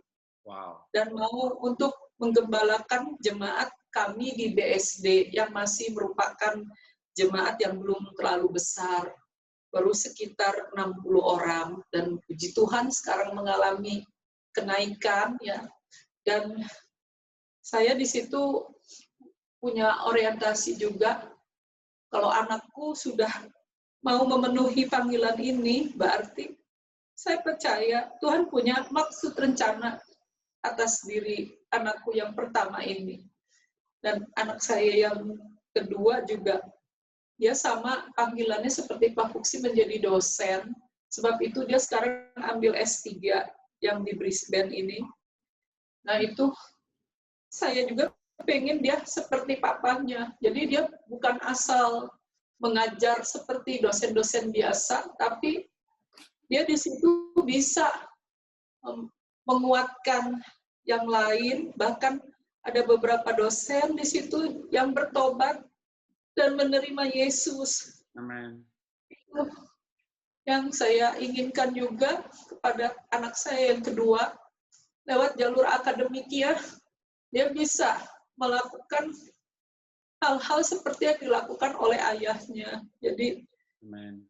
saya orientasinya dari dulu memang kepada anak-anak, tapi saya juga mencintai jemaat yang ada dengan segala ketidaksempurnaan saya ya dibanding Pak Fuksi yang sangat cerdas ya dan sebagainya. Saya dengan apa yang ada pada saya mau bertujuan untuk memberikan makanan rohani, memberikan pengayoman sebisa mungkin dari diri saya untuk jemaat. Itu aja orientasi saya. Oke, terima kasih Ci Mimi untuk kesaksiannya. Saya masih kasih kesempatan untuk Saron atau Sarah ya, karena malam ini ya saya nggak tahu, Tuhan izinkan Dokter Bambang gagal masuk ya karena suatu hal-hal yang lain dan mau coba masuk lagi, padahal sekarang sudah 98, tapi juga atau mungkin koneksinya tadi juga emang kan ada meeting yang lain terlambat, maka sudah, kita Pak Bambang sudah masuk. Pak Bambang sudah masuk. Pakai nama 678845 itu. Oh, Sudah masuk. Oke, puji Tuhan. Kalau begitu saya jadikan co-host dulu. Iya, oke. Selamat datang Dokter Bambang, tepat pada waktunya. Selamat malam. Akhirnya masuk juga. Ini ya. Dokter Bambang, sebentar saya. Oh iya, ini dia. Ya. Sebentar.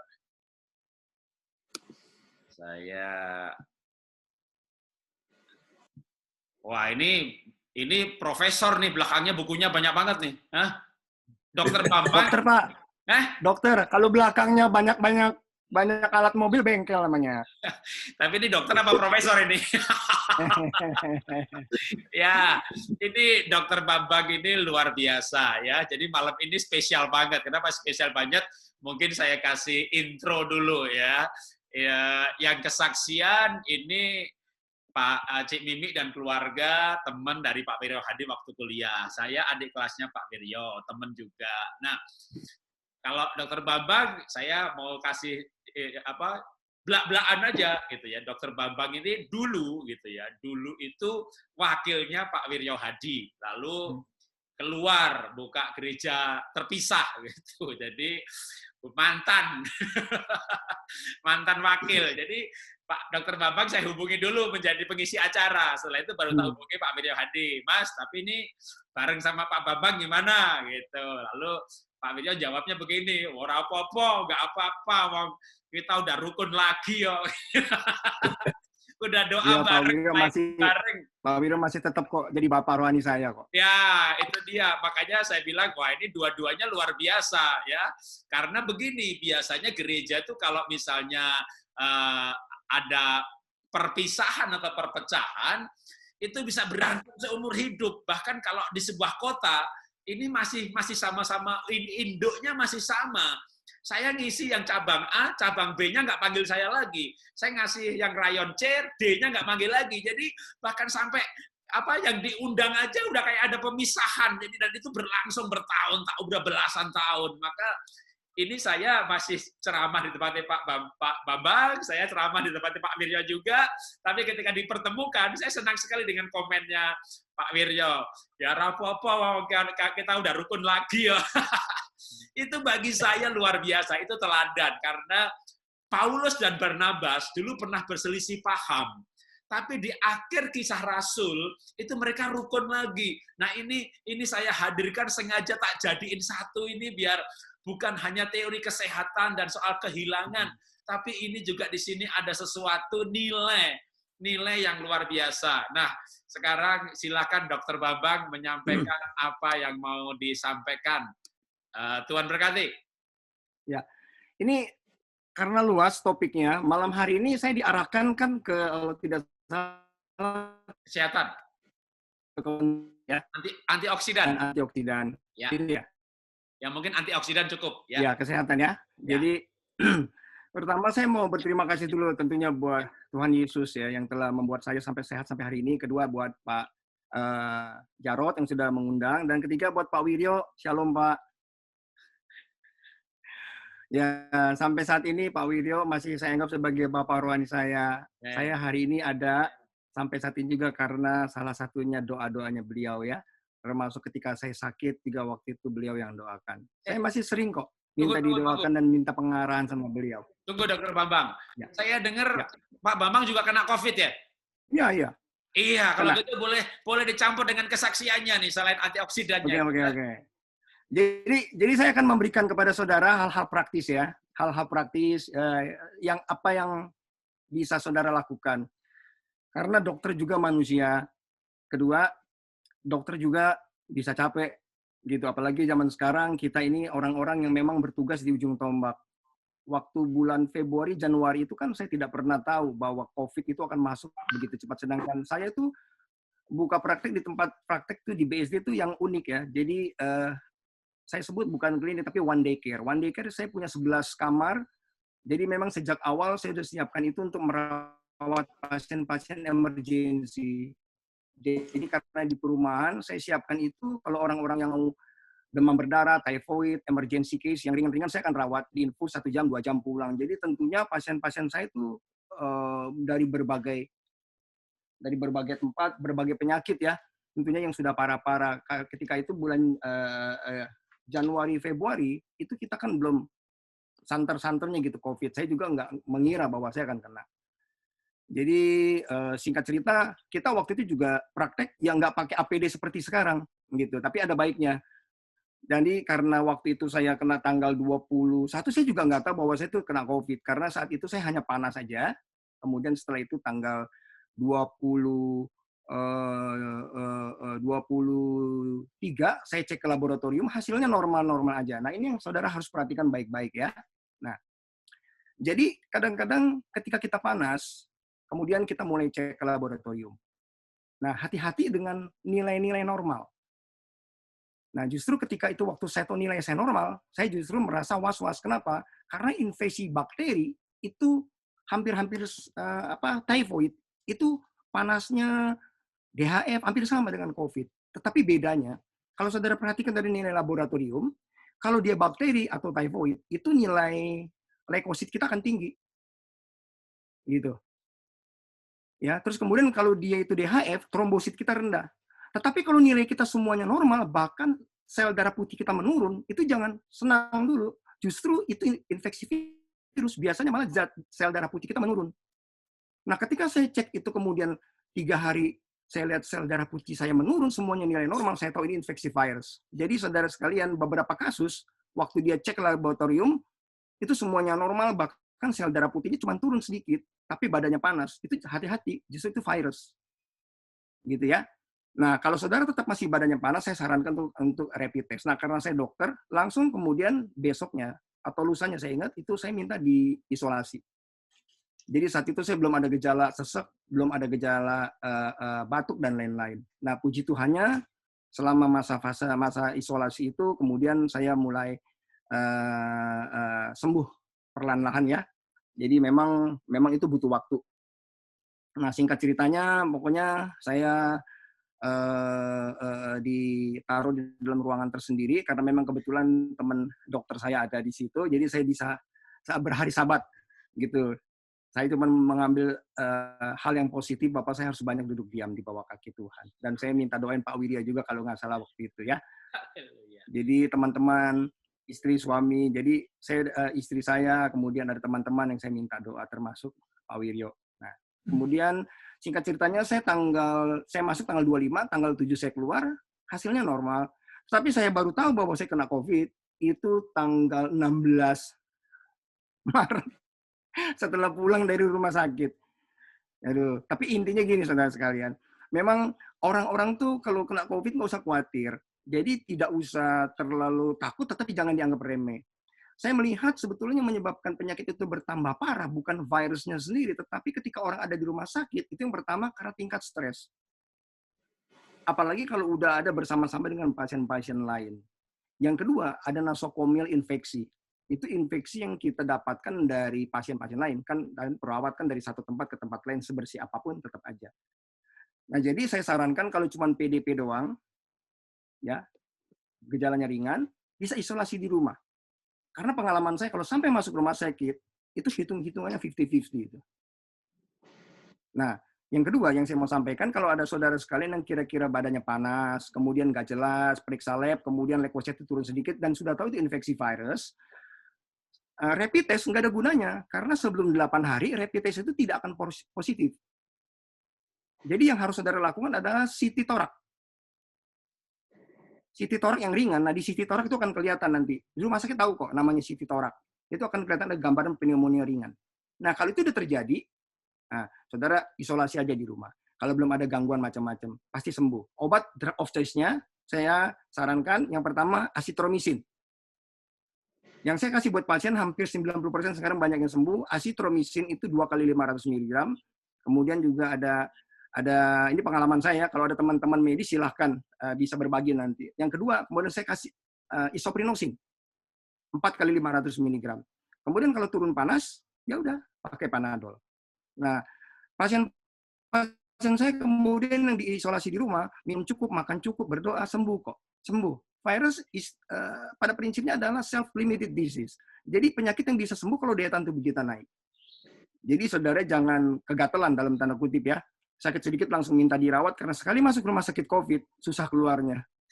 Gitu ya. Nanti di akhir cerita saudara boleh tanya nomor HP saya sama Pak Jarot kalau dia mau tanya-tanya boleh. Oke. Kemudian itu cerita saya. Jadi saya dapat kesempatan kedua buat hidup bagi saudara sekalian yang saat ini masih ada, itu kasih karunia. Tapi bagi Bu Fuksin, ya sekali lagi Bu, saya berdoa supaya Tuhan berikan kepada Ibu kekuatan buat semua keluarga yang ditinggalkan. Saya tahu Tuhan punya rencana yang baik. Dan saya juga yakin Tuhan tahu yang terbaik. Walaupun jawabannya nanti kita hanya bisa tahu di surga.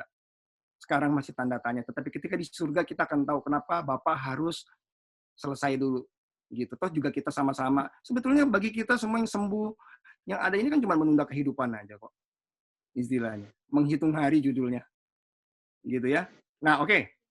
Jadi saudara sekalian, bagi saudara yang masih bernafas dan bisa hidup malam hari ini, bersyukurlah. Ya. Dan gunakan waktu-waktu kita dengan baik. Nah, kemudian saya mau sampaikan lagi sesuai dengan permintaan Pak Jarod.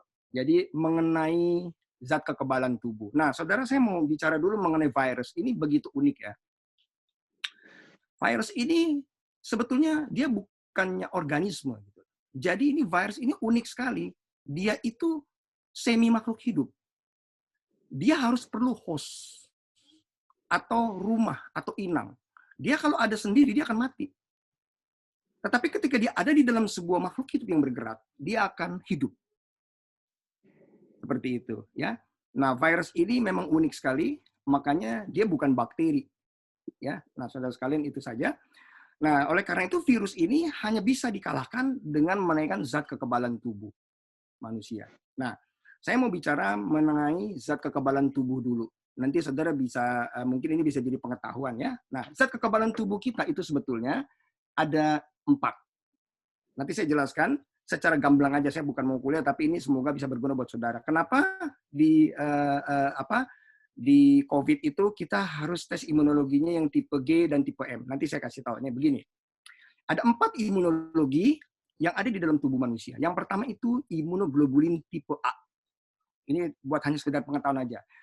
Tipe A ini jarang kita bicarakan karena dia adanya di dalam mukosa, di dalam saluran pencernaan, dalam air liur dan air mata kita. Nah, biasanya kita mendeteksi imunoglobulin A ini pada gangguan ginjal. Ya, gitu.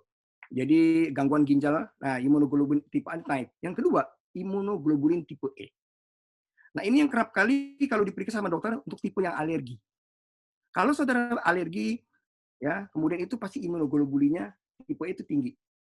Yang sering bangkis karena dia adanya di paru-paru, di kulit dan selaput lendir. Nah, ketiga itu di G. Nah, ini G yang paling banyak di dalam darah. Kenapa ini ada hubungannya dengan COVID? Karena antibodi yang paling banyak di dalam darah adalah tipe G. Tapi dia adalah tipe yang paling lambat nanti memberikan reaksi. Yang paling cepat adalah IgM yang terakhir. Tapi A, tipe E, tipe G, tipe M. Yang saya mau bicara cuma 2. Tipe G dan tipe M. Tipe M itu satu-satunya antibodi ketika kita pertama kali terinfeksi, dia akan memberikan reaksi. Ketika saudara rapid test, langsung yang pertama kali positif itu pasti IgM dulu. Nah, IgM itu akan bertahan, nanti setelah itu imunoglobulin G akan perlahan-lahan naik sampai di hari yang ke-14. Gitu. Jadi itu aja ya mengenai imunoglobulin. Nah, bagaimana cara meningkatkan imunoglobulin? Nah, saudara, imunoglobulin itu bisa ditingkatkan melalui kehidupan yang teratur, makan yang cukup, istirahat. Kemudian kalau Alkitab katakan hati yang gembira adalah obat yang manjur, tetapi semangat yang patah mengeringkan tulang. Kenapa Alkitab begitu detail? Karena kalau kita belajar biologi ya, tulang itu adalah pembentuk sel-sel darah merah terbanyak. Ya. Nah, hubungannya apa? Kalau hati kita sedih, dalam bahasa Inggrisnya the broken heart is driest bones. Alkitab begitu luar biasa. Ketika kita sedih, stres, itu akan ada hormon yang keluar namanya kortisol. Nah, ketika kortisol itu keluar, dia akan menekan proses pembentukan zat kekebalan tubuh manusia, mau imunoglobulin A, E, G, M. Terutama yang G yang paling banyak di dalam darah. Kenapa? Karena darah adalah kehidupan manusia dan imunoglobulin yang paling banyak imunoglobulin G. Nah, begitupun kalau kita bersuka cita. Kalau kita bersuka cita, tubuh kita, otak itu kelenjar hipofisis akan mengeluarkan hormon namanya endorfin atau serotonin. Nah, hormon ini nanti akan meningkatkan zat kekebalan tubuh kita. Seperti itu. Makanya hati yang sukacita dan hati yang sedih itu ada hubungannya dengan tulang. Ini Alkitab, saya juga nggak tahu bagaimana caranya Tuhan itu begitu luar biasa ya. Jadi saya berdoa supaya saudara hari ini apapun yang ada dalam kehidupan kita, kehidupan harus tetap berjalan. Ya, pandang ke depan, fokus perhatian kita bukan ke virus, tapi kepada Tuhan Yesus. Ya, jadi boleh kita mau ngomong virus, tapi kalau bisa presentasinya ngomongin Yesus lebih banyak daripada virus. Seperti itu. Saya yakin nanti Tuhan akan, karena gini saudara, menurut saya Tuhan tuh memakai virus itu hanya untuk sebagai jembatan supaya mata kita tertuju kepada Dia. Ya, saya juga tidak mengerti ini. Kenapa ada virus generasi baru yang luar biasa jahatnya dan ganasnya. Jadi begini, saya balik lagi ya. Mengenai imunoglobulin, saudara udah mengerti sedikit mengenai virus lagi. Jadi virus corona itu sebetulnya adalah virus yang berasal bukan dari manusia. Virus yang berasal dari binatang. Kenapa virus ini bisa kemudian menular kepada manusia? Virus ini mengalami mutasi yang pertama. Tuhan udah katakan, jangan makan binatang yang darahnya tertahan. Ada beberapa binatang-binatang itu menjadi penular virus yang paling ampuh. Termasuk babi, termasuk kelelawar. Karena kan sekarang manusia semua dimakan. Kalau dia dimakan dalam bentuk segar dan tanpa darahnya nggak ada masalah. Tetapi kalau dimakan itu darahnya tertahan, darah itu kan medium yang paling subur untuk virus dan kuman bertumbuh. Nah, ini yang menyebabkan alam memberikan reaksi kepada manusia. Sehingga kemudian virus ini menjadi ganas. Masuk ke dalam tubuh manusia mengalami mutasi. Semua manusia makan. Nah, begitu pula dulu virus flu burung. Saudara ingat? Kenapa virus flu burung itu terjadi? Sebagian besar orang-orang yang makan ayam yang darahnya mati tertahan atau burung-burung tertentu unggas yang nggak dibersihin darahnya. Jadi alam selalu memberikan reaksi kepada apa yang manusia lakukan. Seperti itu. Nah, yang saya mau sampaikan virus coronanya sendiri sebetulnya aslinya itu asam aminonya cuma 1 kaki. Tapi sekarang virus corona yang ada di Wuhan itu ada 4 kaki asam aminonya. Saya nggak mau berbicara masalah politik, tetapi kalau secara ilmu makrobiologi, ini adalah virus yang dibuat. Virus yang sengaja dimutasikan oleh manusia. Gitu, makanya pemerintah Amerika begitu geram sekali. Tapi saya nggak mau bicara masalah itu, karena saya melihat ini juga hasil reaksi dari apa yang manusia lakukan. Jadi kalau saudara perhatikan, tipe A itu adalah tipe asli, ya, itu yang sebetulnya nggak berbahaya. Menjadi sebuah virus yang berbahaya ini. Yang 4 asam amino itu. Nah, virus ini besarnya 500 mikro. Besarnya 500 mikro, 400 sampai 500. Jadi cukup besar. Penularannya unik. Tidak seperti virus influenza biasa. Karena dia besar, dia bisa terjatuh dari udara. Penularannya kita sebut sebagai airborne, dari udara. Tetapi dia droplet. Droplet artinya dia melekat. Kenapa kita harus pakai masker? Masker itu ketika kita bangkit atau seseorang terkena virus corona, dia akan mengeluarkan ratusan ribu sampai jutaan virus. Nah, ketika itu dikeluarkan atau bangkit atau batuk, itu kalau terkena di kulit atau di pernapasan orang lain, itu orang lain bisa kena. Seperti itu. Kalau dia menempel, tergantung dia menempel di mana. Kalau dia menempel di permukaan logam, kemudian sekitar 12 jam. Kalau dia menempel kemudian di tangan, nggak usah khawatir. 10 menit, 15 menit, virus itu harusnya kita cuci tangan, akan mati. Begitu maksimalnya. Makanya saudara sekalian, hati-hati kalau ke supermarket, justru lebih aman pakai tangan terbuka, bukan pakai sarung tangan. Gitu. Pakai tangan terbuka, kemudian saudara bisa 10-15 menit saudara bisa bersihkan tangan saudara pakai alkohol, kemudian langsung cuci tangan. Itu udah paling aman. Seperti itu. Nah, kemudian dia akan mati menurut penelitian itu di suhu 26-27. Makanya kita berdoa ketika Indonesia nanti memasuki musim panas, ini kemungkinan besar prevalensi akan menurun. Asal yang namanya social distancing-nya diperhatikan, saudara sekalian ya. Nah, itulah kira-kira mengenai virus ini. Nah, ada yang penting mengenai penyebab kematian mengenai virus corona. Jadi, setelah dipelajari, karena ini penyakit baru, kemudian dari New York itu, kemudian salah satu peneliti ya itu melihat bahwa virus ini menstimulasi penyakit autoimun disease. Jadi kalau saudara perhatikan baik-baik, beberapa waktu yang lalu, tanggal 4 April, itu baru dikeluarkan statement bahwa virus ini begitu unik, ketika dia dikeluarkan, orang dulu berpikir penyebab kematian adalah pneumonia. Tapi ternyata bukan di situ penyebabnya. Penyebabnya bukan di pneumonia, tetapi disebut sebagai ada sebuah protein yang dikeluarkan namanya sitokinase. Nah, ini protein ini unik. Ketika virus itu masuk ke dalam badan, kemudian dia memancing yang namanya protein sitokinase ini jadi banyak. Setelah sitokinase ini jadi banyak, luber, seharusnya sitokinase ini dalam keadaan normal berguna untuk menghancurkan sel kanker dan sel bakteri. Tetapi karena ini berlebihan, malah terjadilah autoimun. Jadi sel-sel tubuh kita yang sehat makan yang sakit. Nah, paru-parunya itu, kita pikir dulu pneumonia-nya karena bakteri atau virus, tapi ternyata setelah diselidiki, April kemarin, itu kebanjiran protein dari dalam tubuh namanya sitokinase. Makanya ada istilah sitokinase release syndrome. Ada yang namanya sitokinase, terus kemudian Strom syndrome. Jadi itu kebanjiran semua. Ini yang menyebabkan ilmu pengetahuan manusia terbatas sekali. Nah, kemudian apa yang terjadi setelah sitokinase ini dikeluarkan dari tubuh manusia, perhatikan baik-baik ya, sehingga paru-paru itu terus jadi kaku. Makanya antibiotik nggak mempan. Kemudian yang namanya obat virus juga belum tentu mempan, karena zat kekebalan tubuh kita sendiri. Nah, kenapa saya sampaikan kalau saudara cuma sakit ringan-ringan aja nggak perlu ke rumah sakit? Jadi efek stres akibat virus corona itu lebih berbahaya daripada virusnya sendiri. Gitu, ya.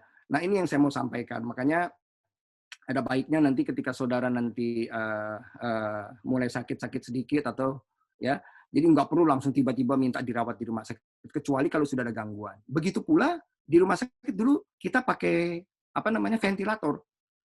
Ternyata beberapa waktu yang lalu ada statement keluar dari China dan dari Amerika bahwa justru gara-gara orang pakai ventilator itu paru-parunya, lendirnya banyak nggak bisa keluar. Jadi kita sendiri masih bingung terus terang bagaimana cara menangani virus corona ini. Nggak ada pengobatan yang pasti. Satu-satunya cara adalah kita tingkatkan daya tahan tubuh kita. Saudara yang nggak suka berolahraga harus berolahraga. Minimal 1 hari atau 1 minggu 3 kali lari. Itu menguatkan paru-paru, menaikkan zat kekebalan tubuh. Yang nggak suka makan buah, yang nggak suka makan sayur, kemudian yang minum air putihnya sedikit harus. Air putih itu minimal 1,5 liter loh, karena itu media untuk membuat zat kekebalan tubuh. Terutama kita justru dengan minum air putih yang banyak, terutama air yang pH-nya di atas 7 kalau pagi, itu bagus sekali untuk mengeluarkan kotoran. Ya, jadi zat kekebalan tubuh kita dimulai dengan minum air putih yang teratur. 70-80% tubuh manusia adalah air. Makanya Yesus berkata, aku adalah air kehidupan. Nah, saya sampaikan di tempat ini jangan malas minum. Minum 1 hari minimal 1,5 liter atau bisa 2 liter sama kondisi seperti ini. Minum vitamin C. Vitamin C bisa meningkatkan daya tahan tubuh kita. Olahraga yang betul. Jaga hati kita. Apalagi dalam masa-masa kondisi seperti ini banyak yang kehilangan pekerjaan di rumah nih, terutama para suami jadi pada galau. Kemudian jadi emosi dan lain-lain. Jaga perasaan kita, hati kita dijaga baik-baik, ya. Nah, yang terakhir yang saya mau sampaikan mengenai antioksidan, sesuai dengan permintaan Pak Jarod. Nah, kenapa antioksidan ini penting? Karena antioksidan ini adalah satu-satunya obat, bukan obat, vitamin, itu yang bisa meningkatkan daya tahan tubuh kita dengan cara yang unik. Ini bisa di-share nggak screen-nya, Pak? Bapak sendiri bisa? Bisa ya? Bisa. Saya mau jelaskan kira-kira 5-10 menit. Saudara perhatikan ya. Sel tubuh manusia itu berpasang-pasangan. Bukan hanya Tuhan menciptakan Adam dan Hawa. Bukan hanya binatang-binatang. Jadi sel tubuh manusia yang normal itu sebetulnya ada ion positif dan negatif. Nanti dulu nih.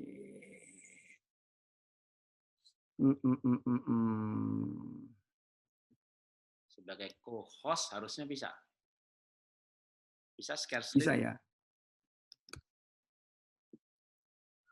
Apa nggak bisa? Nggak bisa, Pak, saya, Pak. Oh, ya. Oke, gini aja deh, saudara.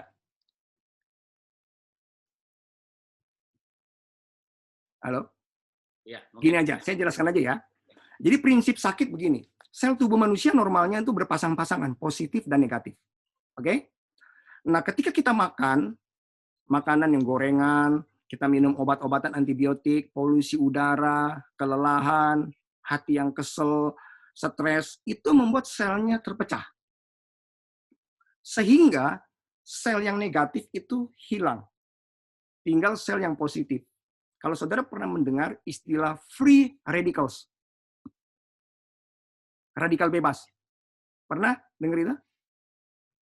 Nah, kalau belum pernah dengar nanti baca ya. Radikal bebas ini sel yang jahat. Kalau sel itu jomblo, maka sel itu akan menarik racun, virus, kuman, kolesterol itu mengendap di dalam darah. Kalau dia mengendap di dalam darah, dia akan menjadi aterosklerosis. Tapi ketika saudara itu dalam kondisi virus seperti ini, kalau kita radikal bebasnya banyak makan gorengan, banyak makan santan, jarang olahraga, sirkulasi nggak bagus, kemudian juga kita makan nggak teratur. Nah, akibatnya banyak sel yang rusak, minum obat sembarangan tanpa indikasi dokter ya. Akhirnya sel itu akan terbelah. Nah, sel yang terbelah ini kita sebut radikal bebas. Nah, untuk bisa memberikan pasangan lagi, Tuhan sudah memberikan antioksidan alam, yaitu buah-buahan.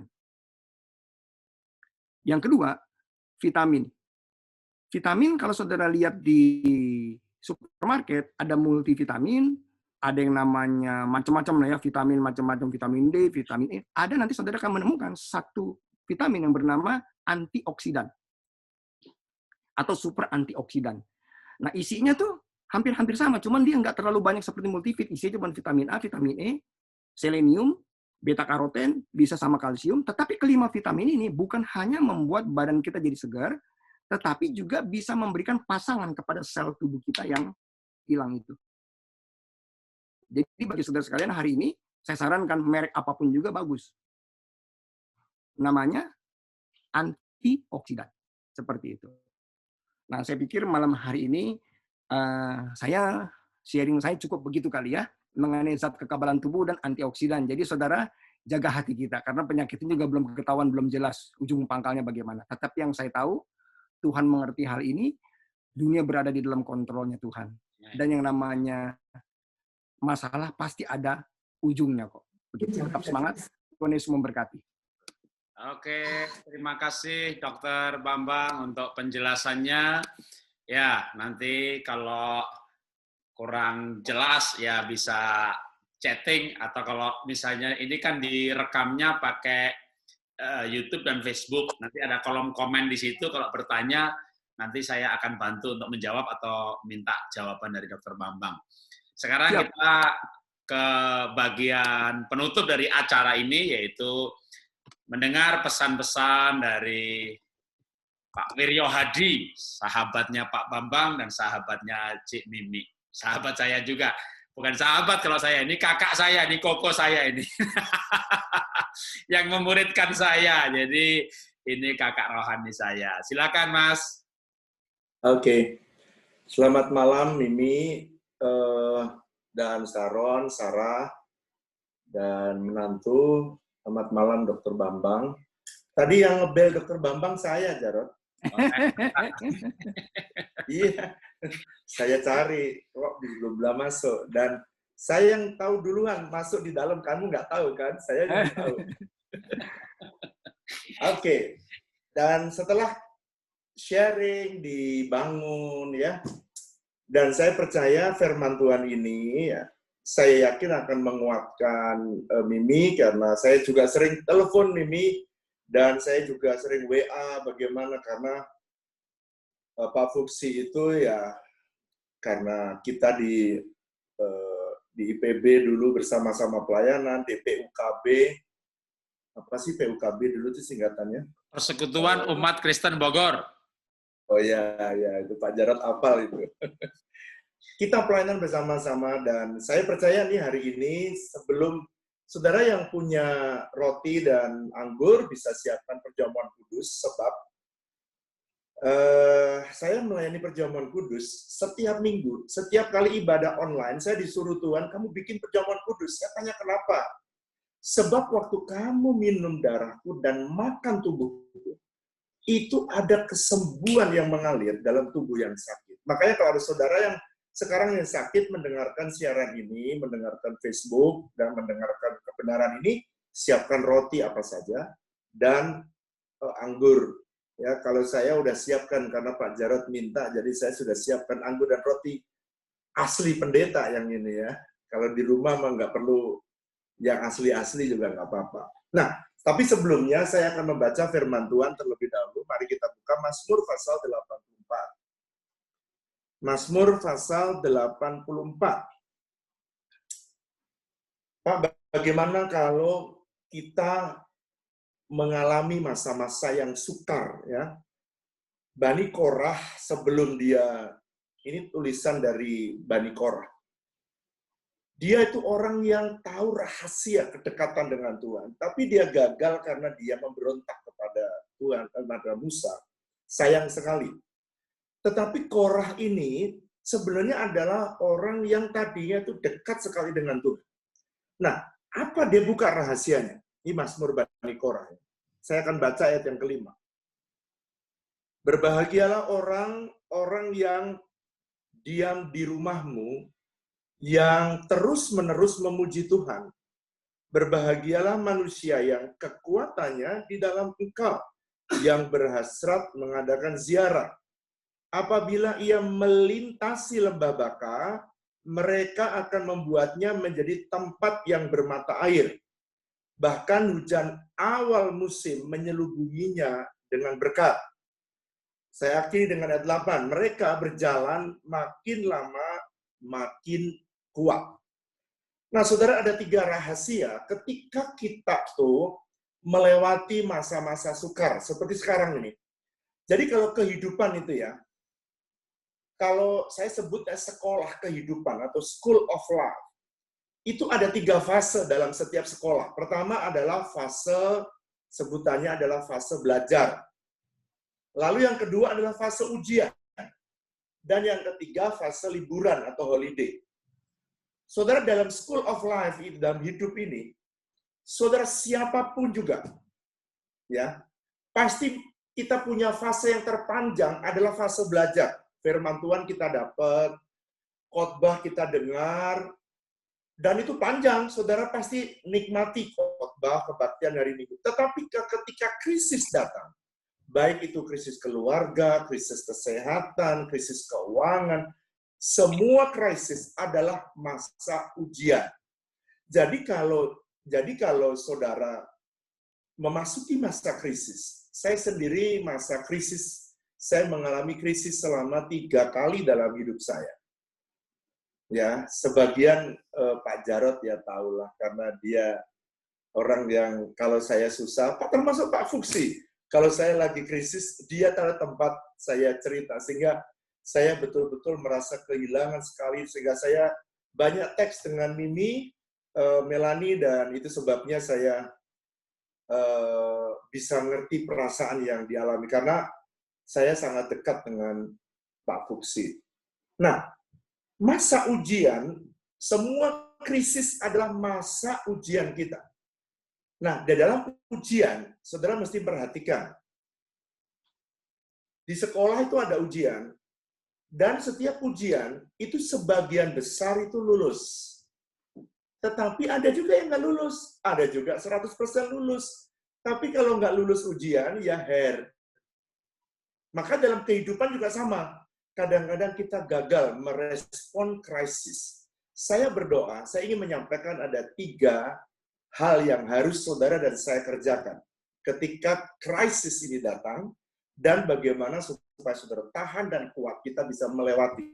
Baik krisis di COVID, krisis keluarga, krisis keuangan, dan bermacam-macam krisis. Nomor 1, Mazmur 84 ini mencatat ayat yang kelima, berbahagialah orang yang diam di rumah Tuhan, yang senang memuji-muji Tuhan, terus menerus. Rahasia pertama adalah orang yang senang, kalau saya mau jabarkan, orang yang senang tinggal di dalam hadirat Tuhan. Senang memuji-muji Tuhan.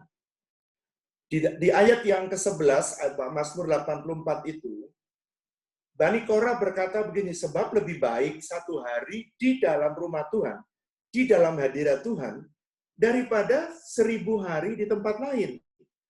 Jadi saudara spend waktu 1 hari di hadirat Tuhan, itu dibanding dengan 1000 hari di luar hadirat Tuhan, ternyata lebih produktif, lebih kuat, lebih hebat ketika kita ada di dalam hadirat Tuhan.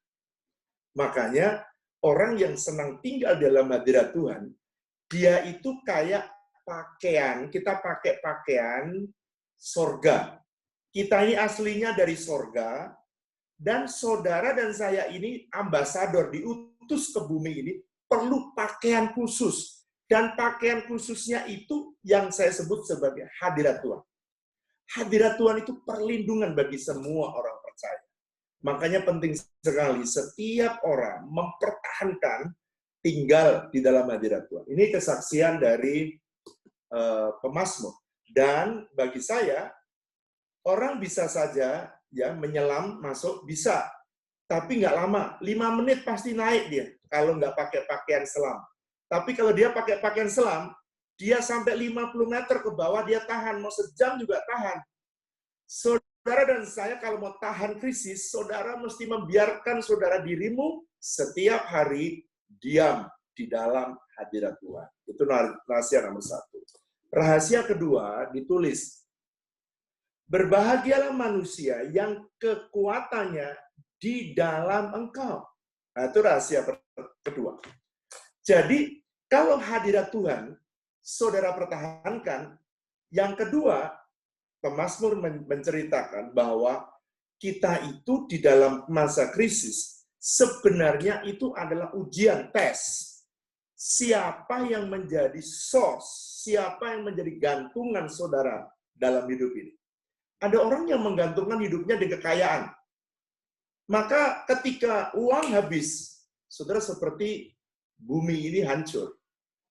Saudara yang tiba-tiba kehilangan kesehatan, maka saudara kalau kekuatan kita ada di dalam kesehatan, maka pada waktu krisis, saudara tiba-tiba mengalami kegoncangan.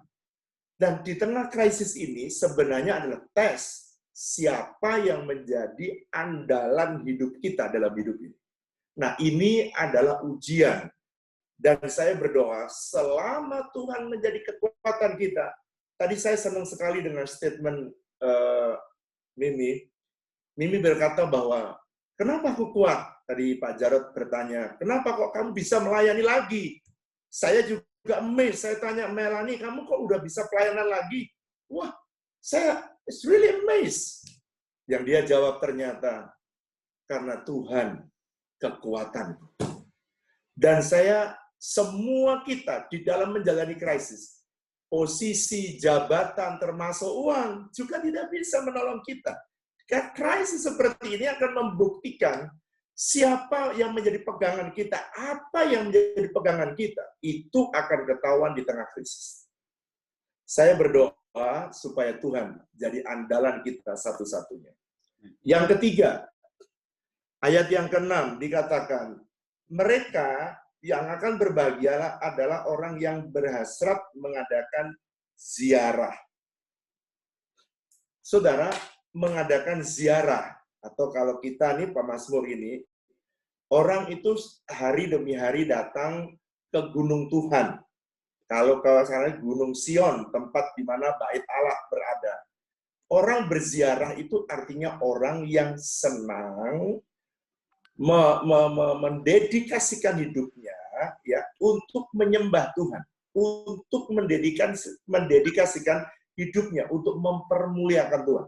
Kalau saudara punya jabatan harus untuk memuliakan Tuhan, punya uang untuk menyenangkan hati Tuhan, punya jabatan keluarga juga untuk menyenangkan Tuhan. Tuhan janji gini, kalau 3 ini ada dalam hidup kita, maka pemazmur bilang, sekalipun aku melewati lembah Baka, membuatnya menjadi tempat yang bermata air. Lembah Baka itu the shadow of death, atau lembah air mata. Lembah air mata akan diubah menjadi lembah mata air. Asik ya. Pemazmur ini punya pengalaman, kalau kita jadikan Tuhan kekuatan, sekalipun kita melewati lembah air mata hari ini, air mata ini banyak mengalir karena kesusahan, Tuhan akan mengubah menjadi lembah yang bermata air, sukacita. Tapi yang kedua, dia bilang gini, dan hujan pada waktu musim, hujan awal pada awal musim menyelubunginya dengan berkat. Hujan itu di Israel ada dua, hujan awal dan hujan akhir. Hujan awal biasanya kita nabur, hujan akhir biasanya kita nuai. Orang Israel itu. Hujan awal sekitar sekitar Maret sama April, hujan akhir itu sekitar September, Oktober. Orang Israel tahu pada musim hujan, musim awal, hujan awal, itu dia harus keluar banyak. Tapi pemazmur berkata, waktu hujan awal yang seharusnya kamu keluar pun, kalau Tuhan jadi kekuatan kamu, maka aku tetap bisa memberkati kamu. Loh, saudara, bukankah ajaib? Di masa krisis masih bisa ada mujizat. Di tengah krisis masih aja ada pertolongan. Selama Tuhan jadi kekuatan kita. Dan yang hebat, pemazmur menulis yang terakhir, akibat yang ketiga adalah mereka berjalan makin lama makin kuat. Sekarang perhatikan ya. Saudara dan saya kalau berjalan makin lama, itu harusnya makin capek. Kita kalau jalan, saya kalau tiap hari, saya bertanya kepada Pak Jarod, kenapa kok kamu langsing? Lalu Pak Jarod berkata, kamu harus jalan 1 jam. Saya udah jalan 1 jam lebih, pagi jalan, sore jalan. Kadang-kadang saya timbang, ya ampun, sudah sebulan jalan, timbangannya turun, cuma sedikit sekali. Jadi Pak Jarod mesti harus memberikan resep-resep lagi yang lain. Karena katanya jalan kaki, saya udah jalankan tiap hari. Tiap hari, 1 jam lagi saya jalannya. Nah, saya yang belum minum tuh minum kefir. Nah, saya akan minum kefir. Bisa langsing nggak? Seperti dia langsing. Soalnya dia langsing sekali. Saya ini menjaga langsingnya agak berat. Nah, saudara, saya berdoa. Ya, kenapa saya cerita jalan? Saya kalau habis jalan 1 jam, wah lelah, capek. Tetapi Alkitab menulis, orang yang Tuhan jadi kekuatannya, sekalipun dia berjalan, yang lain letoy, loyo, lesu, letih, lemah, apalagi lemot, lamban, itu penyakit 7L, L7. Tuhan bilang kamu akan jadi kuat, berjalan makin lama, makin kuat. Yang lain rebah, kamu kuat. 1000 rebah di sebelah kiri, 10.000 sebelah kanan, tetap kamu kuat. Saya berdoa, kebenaran ini menolong Mimi, khususnya Saron, Tuhan jadi kekuatan. Mimi selama ini fungsi menjadi kayak sumber inspirasimu, sekarang kok Tuhan Yesus menjadi sumber inspirasimu. Saya berdoa, tadi Saron berkata, sepertinya aku dipotong dan disambung direct langsung, nah, sekarang waktunya. Dan sebelum saya mengakhiri, sebelum saya berdoa, saya ingin mengajak saudara untuk menikmati perjamuan kudus. Kalau saudara yang sudah mempersiapkan diri, mari saya ajak untuk saudara mempersiapkan perjamuan kudus saudara. Saudara, saya mendengar banyak kesaksian dari jemaat. Setiap minggu ada kesaksian jemaat yang sembuh ketika mereka mempersiapkan perjamuan kudus. Dan itu sebabnya saya melakukan perjamuan kudus bukan hanya di minggu pertama. Kalau kebaktian biasa dulu, saya hanya minggu pertama 1 bulan sekali, saudara. Tapi kali ini saya mempersiapkan setiap minggu. Mari angkat roti di tangan kanan kita tinggi-tinggi. Mari angkat roti di tangan kanan kita tinggi-tinggi. Sebab apa yang telah aku teruskan kepadamu telah aku terima dari Tuhan, yaitu bahwa Tuhan Yesus pada waktu malam ia diserahkan, ia mengambil roti. Dan sesudah itu ia mengucap syukur atasnya, dan ia memecah-mecahkannya, dan ia berkata, inilah tubuhku yang diserahkan bagi kamu. Perbuatlah ini menjadi peringatan akan aku. Kekasih-kekasih Kristus, bukankah roti yang kita pecah-pecahkan ini adalah persekutuan kita dengan tubuh Kristus? Mari makan sekarang dalam nama Tuhan Yesus.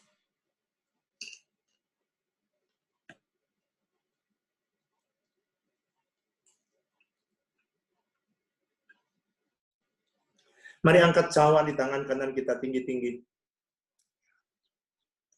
Demikian juga ia mengambil cawan sesudah makan, lalu ia berkata, cawan ini adalah perjanjian baru yang dimeteraikan oleh darahku.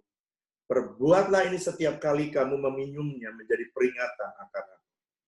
Kekasih-kekasih Kristus, bukankah cawan pengucapan syukur yang atasnya kita ucapkan syukur ini adalah persekutuan kita dengan darah Yesus? Mari kita minum darahnya yang menyembuhkan kita.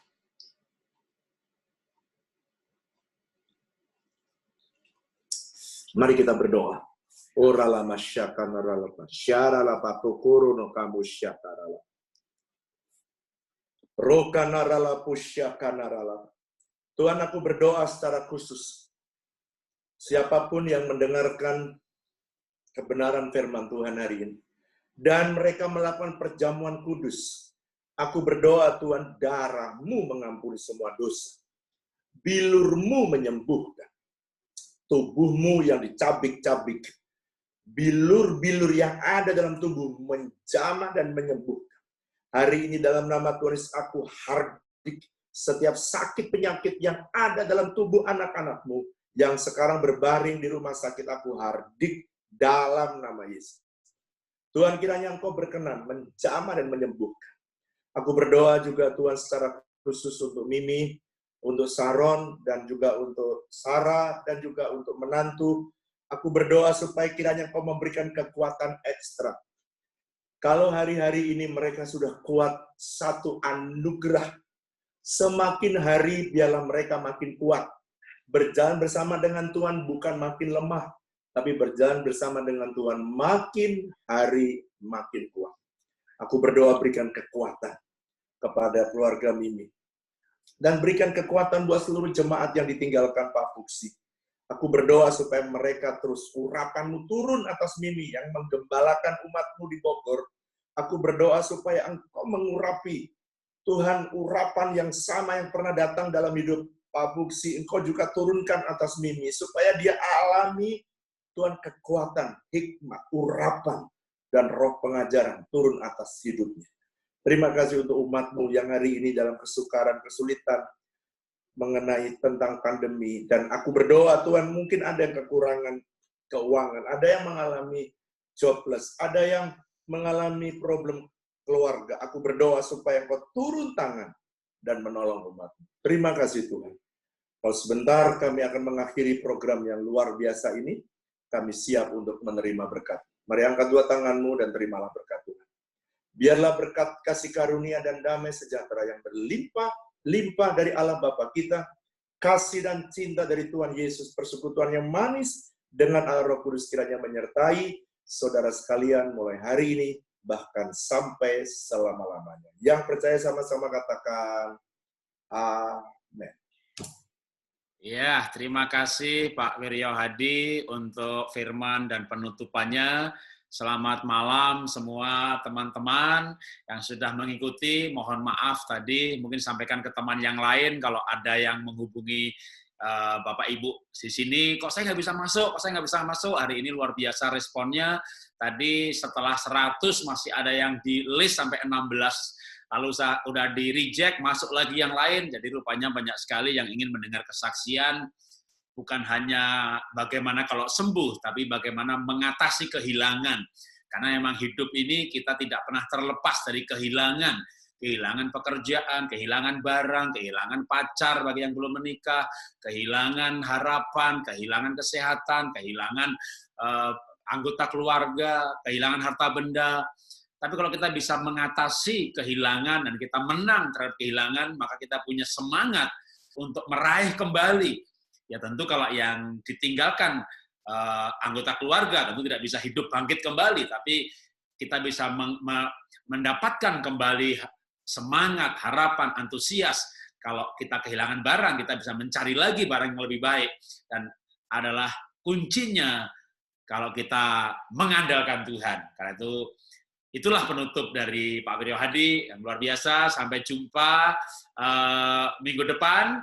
Kita berjumpa lagi setiap hari Senin. Dan Tuhan memberkati. Sampai jumpa semuanya. Kita berjumpa lagi hari Senin depan. Tuhan memberkati. Tuhan berkati semua.